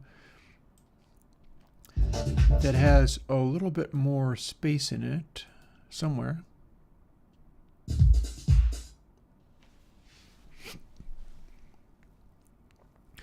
Same deal. They're all shooting for distorted and pushing the top volume literally so that that kick drum peak and the red line meet in the center, usually without going beyond. So this would be the formula for this particular mix. You could probably have it backed off a little bit. Everything here is just a little louder than it needs to be. There's a track here that is not pinned against the top, but I bet it's still extremely loud. This one.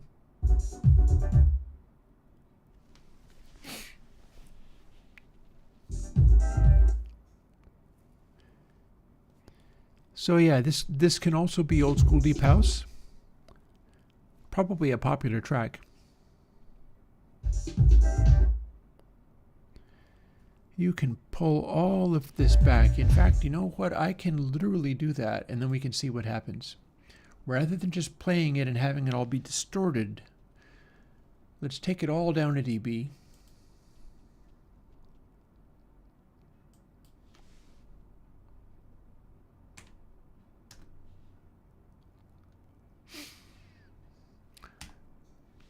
We'll take it all down 0.4 dB.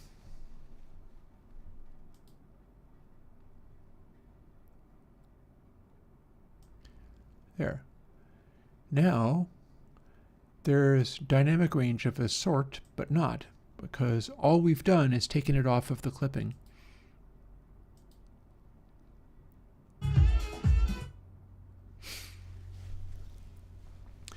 And here's what we get back once we dial back the maximum loudness by just the tiniest little bit.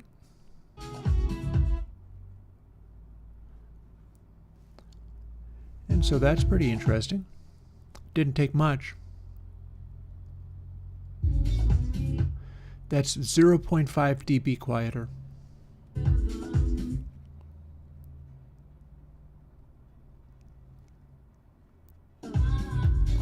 And then the next thing you know, it looks quite reasonable. Again, 0.5 dB less. Let's check out some of these other clips. Like there's another section where it started out being quite a bit louder.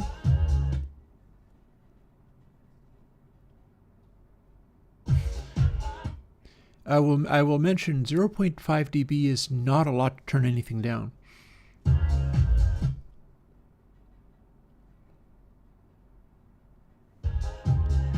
I think it might be raining outdoors. That's interesting. Hopefully we won't have like power bobbles or anything. That would suck. Here's another one.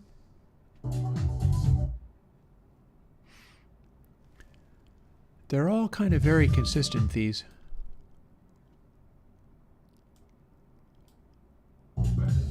Like this is what we're looking at.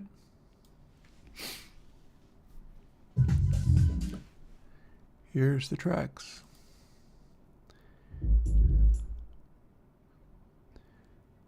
This one's quite spacious. But yeah, old school deep house, once you pull it off the clipping by even half a dB. This is apparently a picture of what old school deep house, and people on, it was a YouTube video and people were really liking it. People were really liking this. And I would say, judging from what my meter thinks of it, my meter says, why yes, you would like this, wouldn't you? Bits of it might be a little bright, but this is a pattern that would work for doing generally good. There's another one. They have different amounts of treble in there, different amounts of hi-hat.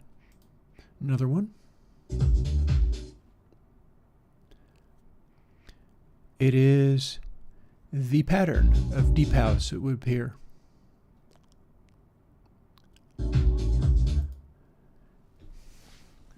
Kind of one of the purposes of this type of music is it all blends into each other.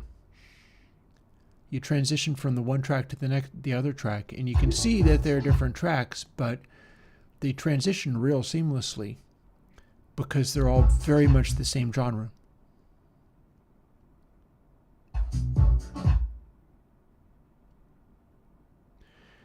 I do not know why there are two distinct spikes showing up all the time. That seems weird to me. They don't all have that, but this one does. Here's another. Again, a YouTube deep house mix.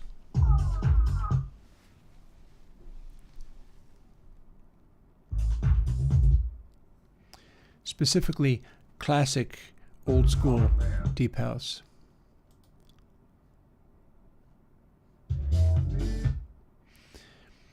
It looks to me like deep house is tending to accentuate this stuff. We do always have the big old kick drum in there.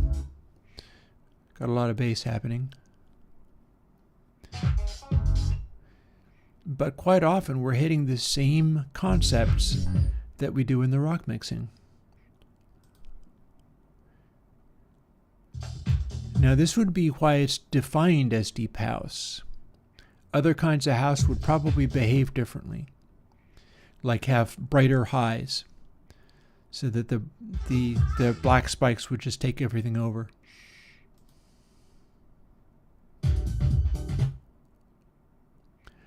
Here come them black spikes again, but they're not that overwhelmingly loud. There's just a lot of top on those ones. It's not going beyond the gray area.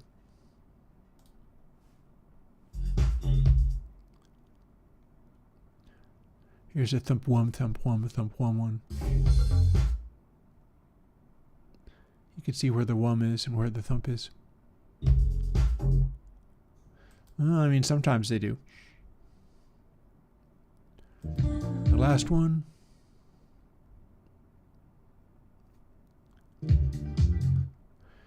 Last one is so spiky that it's not even lighting up with the blue dots as much. It's weird to me how often they seem to be hitting. Like, what this means is that those tracks are not... Oh, I bet I know why. I normalized it, but I didn't normalize them the same, and so one of the tracks actually spiked up hotter than the other one. This is the one. This is the track that did that, where it's got a little spike in there and not in the other side, and so it's made one of the sides be quieter, and that's why I'm seeing two dots. So if I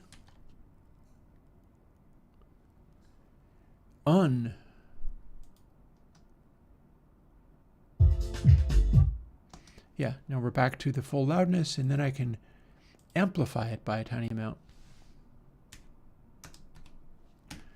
Minus 0.2 dB on both channels.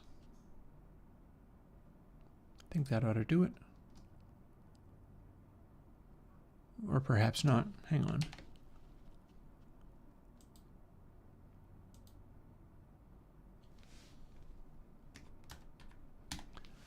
0.5 worked before. Oh no, I normalized it to 0.5. Okay, so what do we need to do?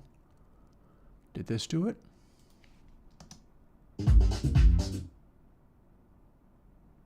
Hi, Aaron.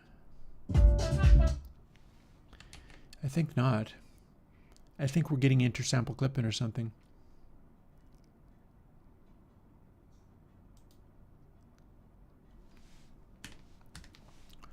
Minus 1 dB. Okay, that's probably going to do it. Yep. Okay, having done that, now it's balanced again. So the kick drums, when they occur, are not 2 dots, they're just 1. And we are most definitely getting rain outside. It's bouncing off the chimney cap.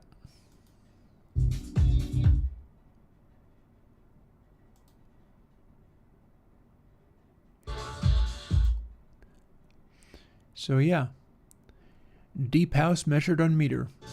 If you're doing deep house and you want it to sound like this, you might want to make it show up like this.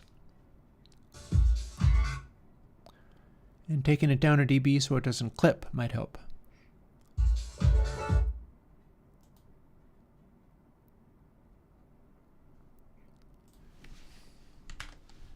Okay.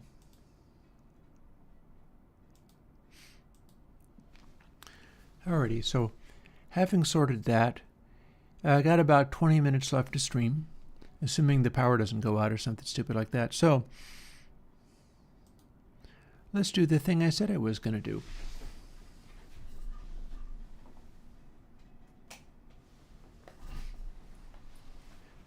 And we'll see how it works out.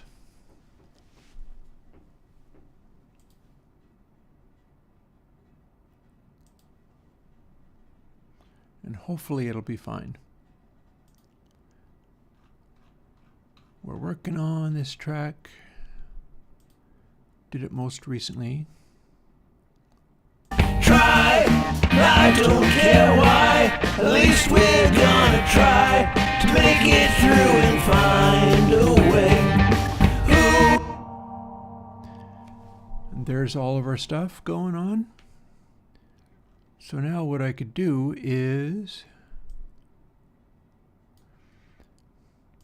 extend this loop, and then I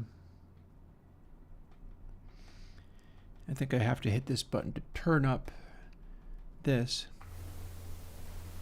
So can we hear what we're doing? How about now?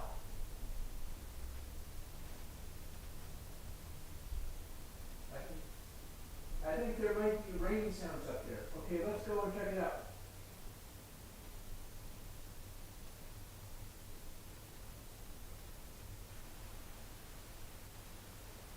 Try, I don't care why. At least we're gonna try to make it through and find a way. Importantly, I need to turn this part off. Okay, let's try that again.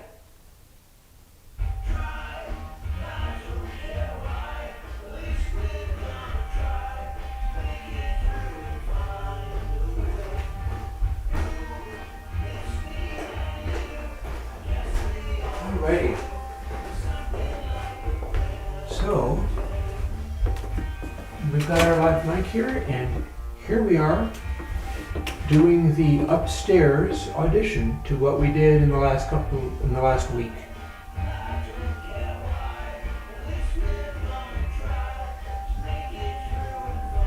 Okay, the kick drum is throwing around weight some.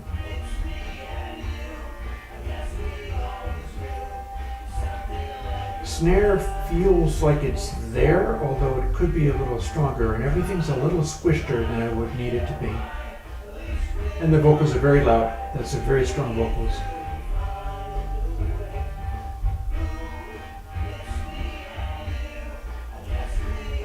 I'm also wondering how much of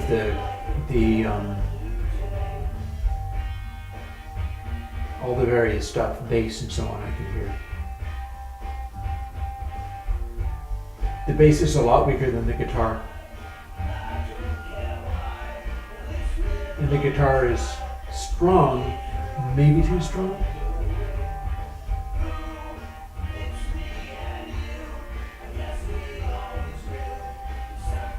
I can take some of the top end, some of the rasp off the guitar.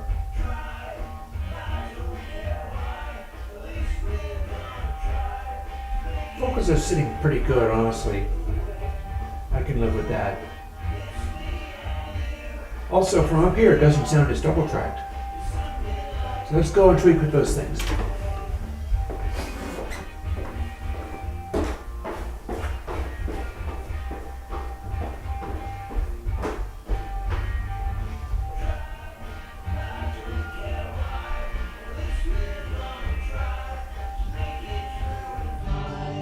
Here we are.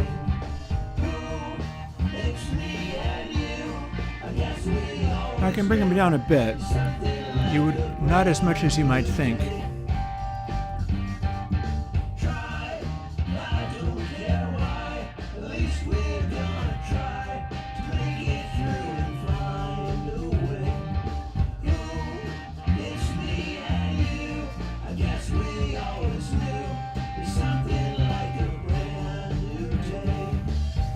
I'm doing it with the compression. We're taking the threshold on there a little more.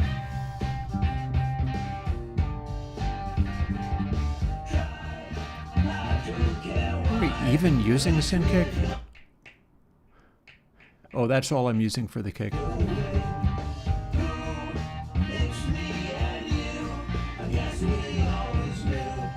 How about this rhythm guitar? How about this? What do we got here?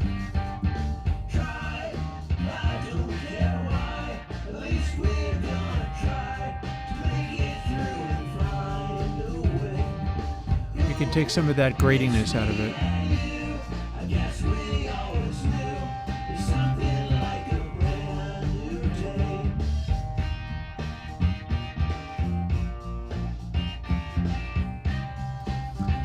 Doing it with Rick Bridge, but we can also add a little bit of the bass.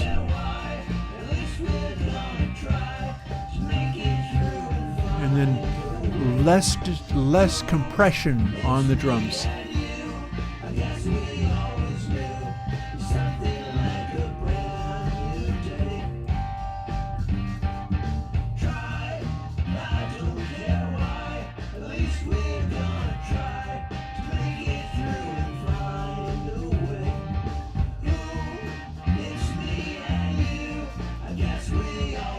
I'm taking top dB down on the drums a little bit too.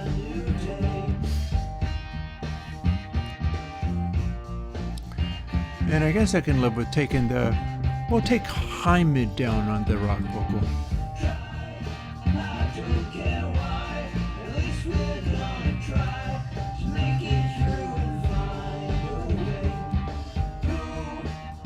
And so now that we've got that going on,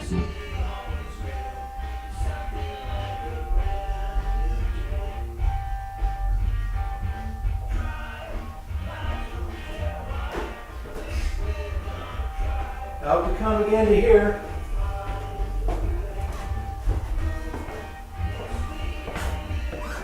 Alrighty, back we are. So how is it sitting now?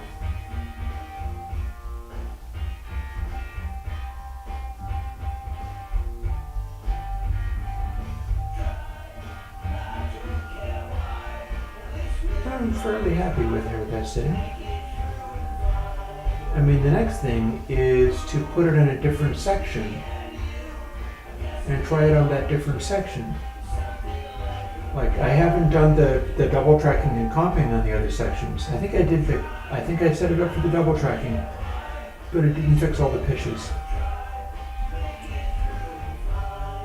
But that's fine.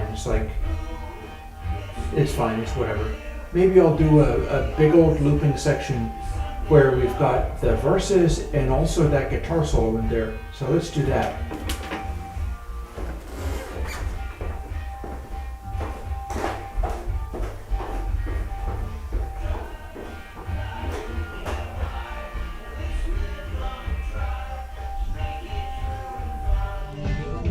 Alrighty, here we go.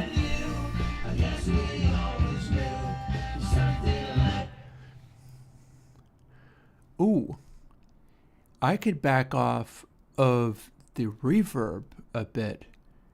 A lot of the volume is being carried by a reverb, isn't it?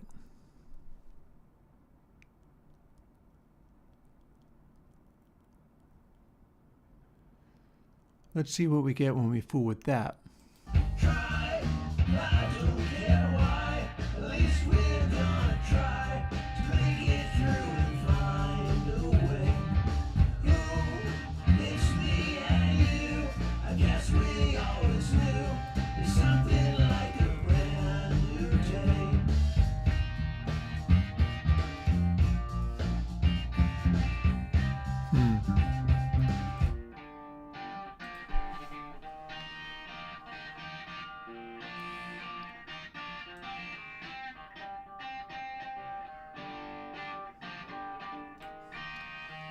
I think it's probably my high mid honk.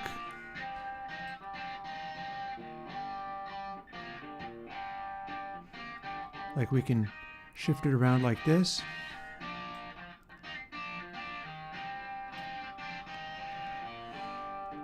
Well, let's play with the frequency a little bit maybe. I guess we always knew there's something like a brand new day.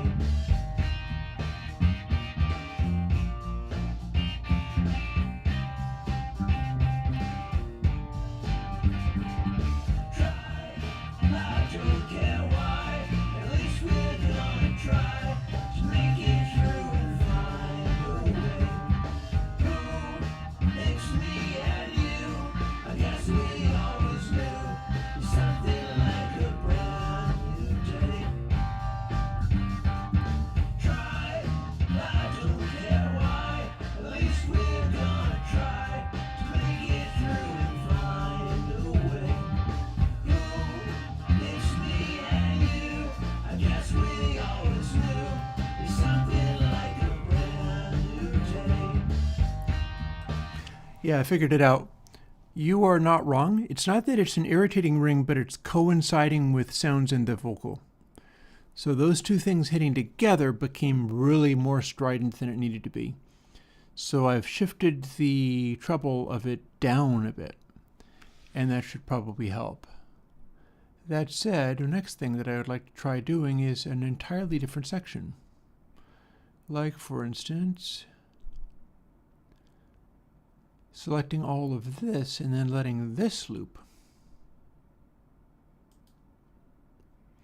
And seeing how we do there.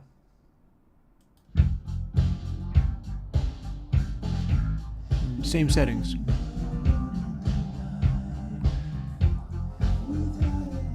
Upstairs.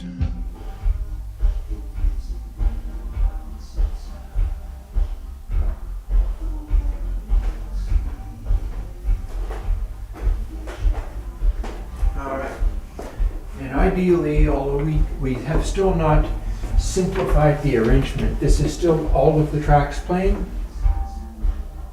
So there should be kind of a little too much going on at once.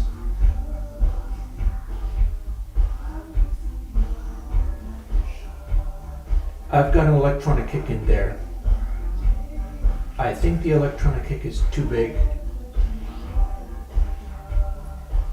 Also my weirdo noise, that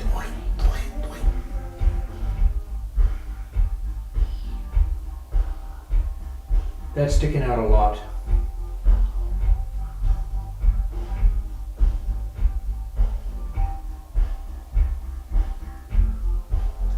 A bunch of the other stuff is working out okay though. And I'm happier with where the drums are at.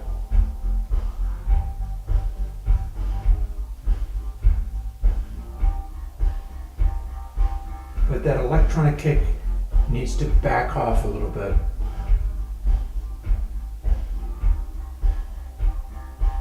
And then the weird noise can back off a little bit as well.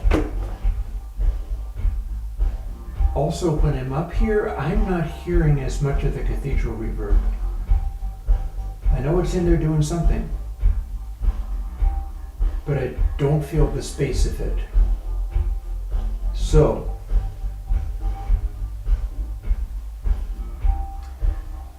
electronic kick backs off.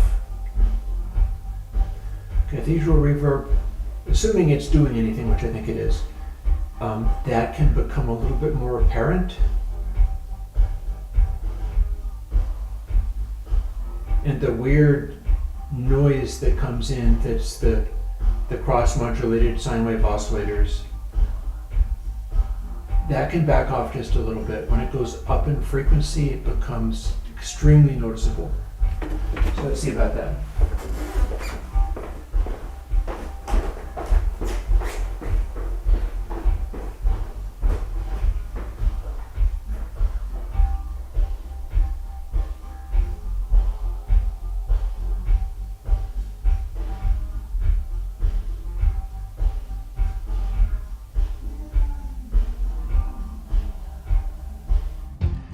Here we are.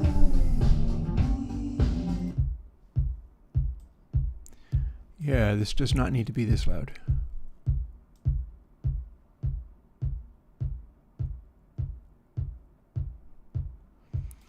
We'll dial down the bass boost in order to make that happen. That should do a nice job. I've just taken it down by 6 dB or something. That should be enough. So let's see, what else have we got going on?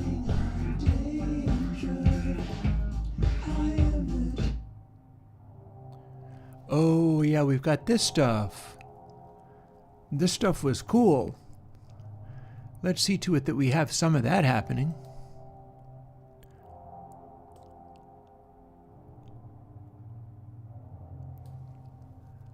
A little more of that there.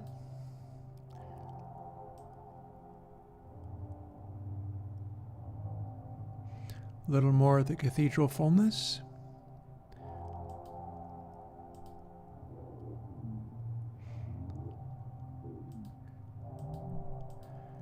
And then this thing does not need to be doing as much of this. It started out quite loud.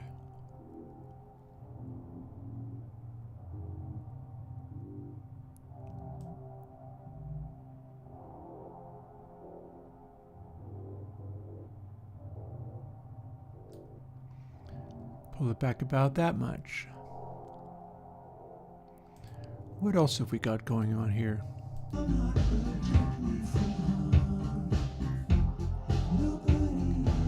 I don't remember hearing the stick. I don't remember hearing this from upstairs. And this is kind of an important part for this section. It's supposed to be doing this and being quite evident. Let's see if we can't make it be a little more evident.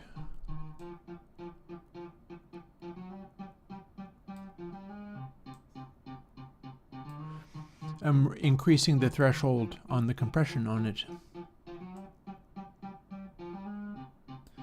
So we'll do that. And a little more of that high mid.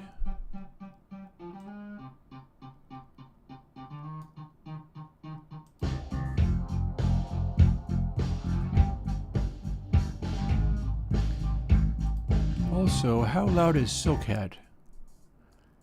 Very, very, very, very quiet indeed. Maybe not. Maybe that's not a good thing.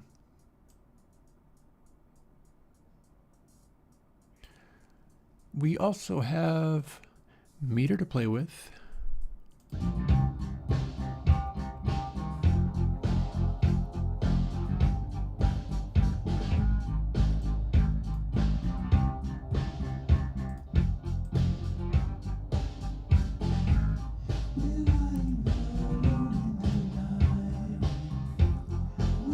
Alrighty, 5 minutes before end of stream. Let's head back upstairs again and see what we've got.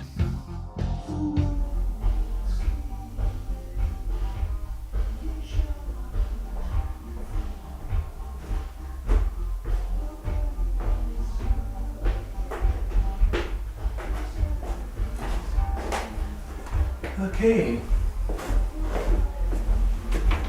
Upstairs in the hallway.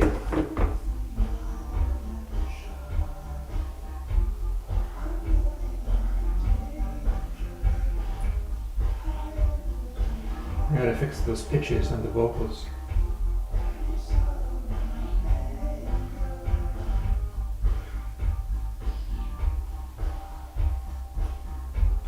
The chaos noise is still very loud, but I've kind of set it up to be able to do that.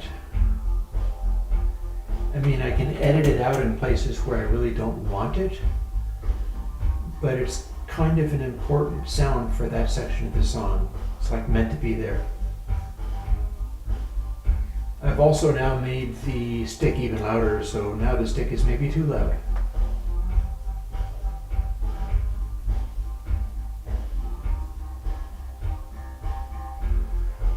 Well, I don't know though. I mean, it has to balance with the drums. It has to balance with the bass.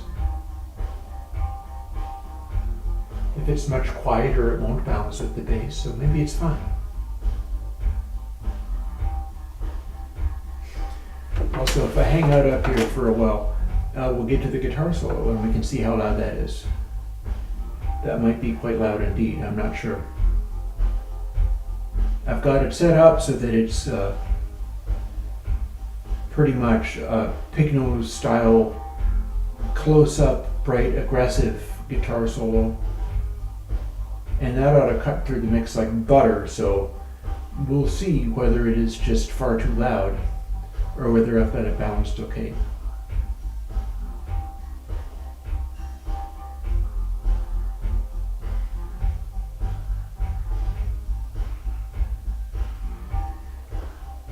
I'm fairly happy with my drum mix at this stage, like from this vantage point.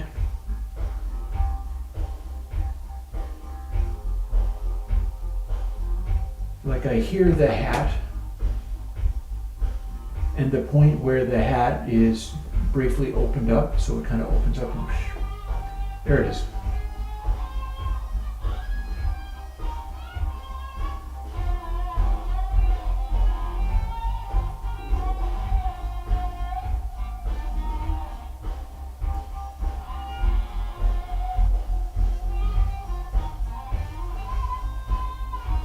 So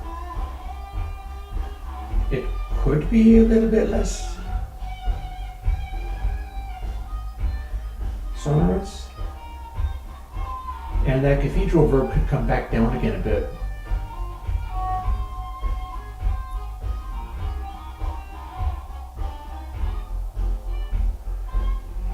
I don't know if it really needs to come down though.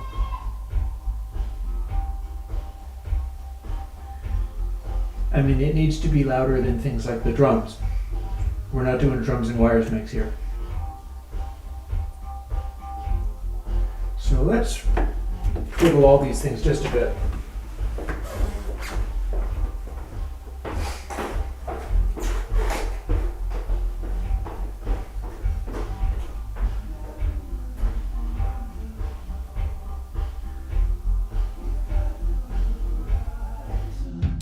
Hi, here we are. So what can we do here?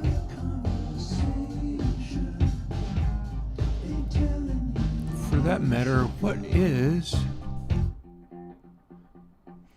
Oh, that's actually quite quiet for this section.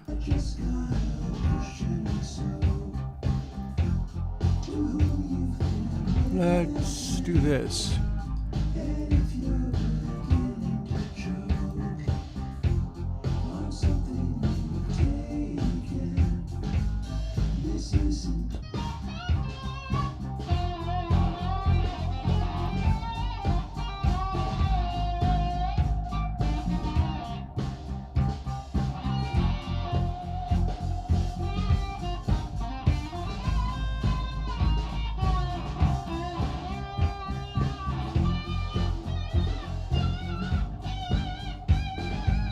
Where's that guitar solo? Hello, guitar solo. There it is.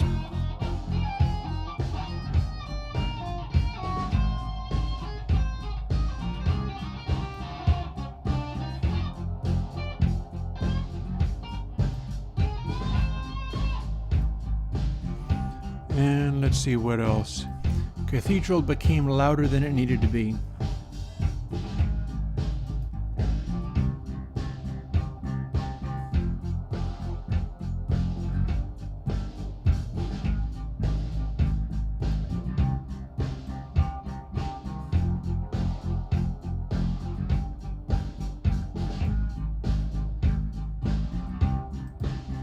Chaos is still louder than it needs to be.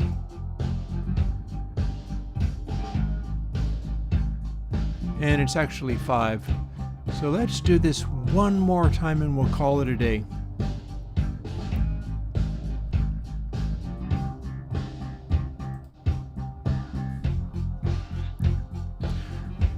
We will head up to that guitar solo. And let's head back up and see what we've got.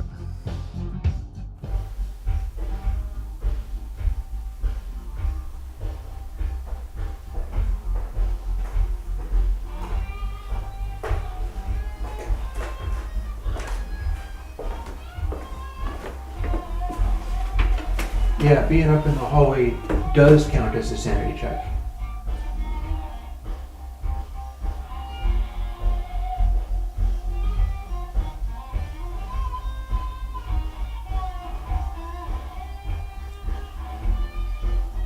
I like the little tweak that I did to the threshold of the drum kit.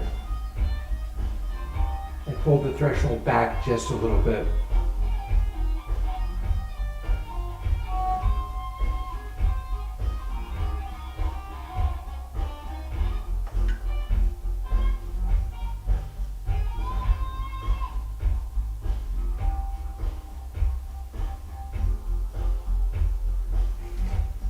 Now the stick is syncing with the kick drum in a gratifying way.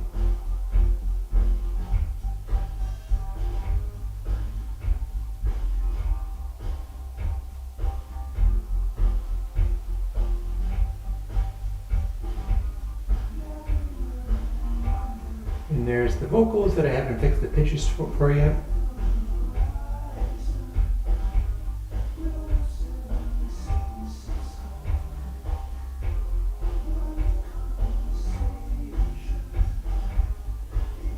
Yeah, this is what I do to dial in the details of it is reverberant hallway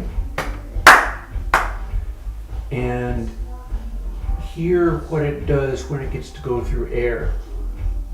And now, since it's 5 o'clock and it's time for me to have dinner, and I'm a little bit worried that I won't be able to use the stove because the power might go out or something. Check this out. Open the door to my bedroom. At which point, the acoustics will change radically.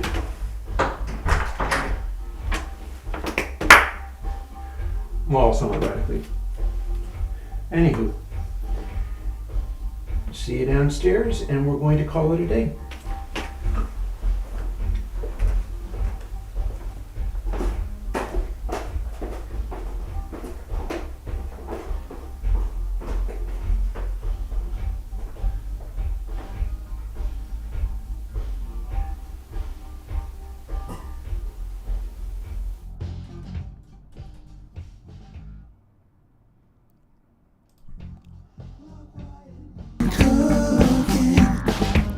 I move through your world like a shot.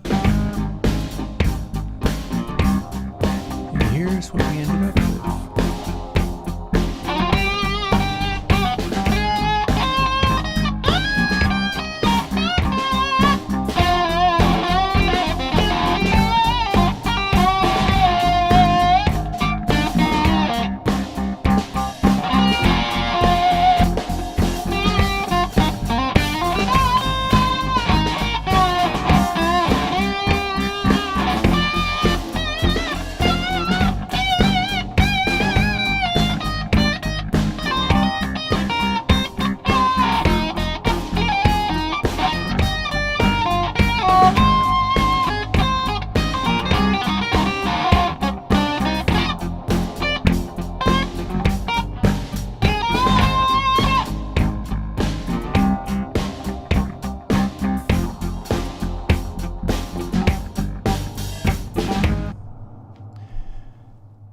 And on that note, I will see you folks on Thursday, possibly with another big line of things where I can run meter on them. Anywho, this has been a fun little post-stream thing, and I will talk to you folks later. This has been my live stream. And you have a nice dinner yourself, if it's dinner time for you anyhow. Bye-bye.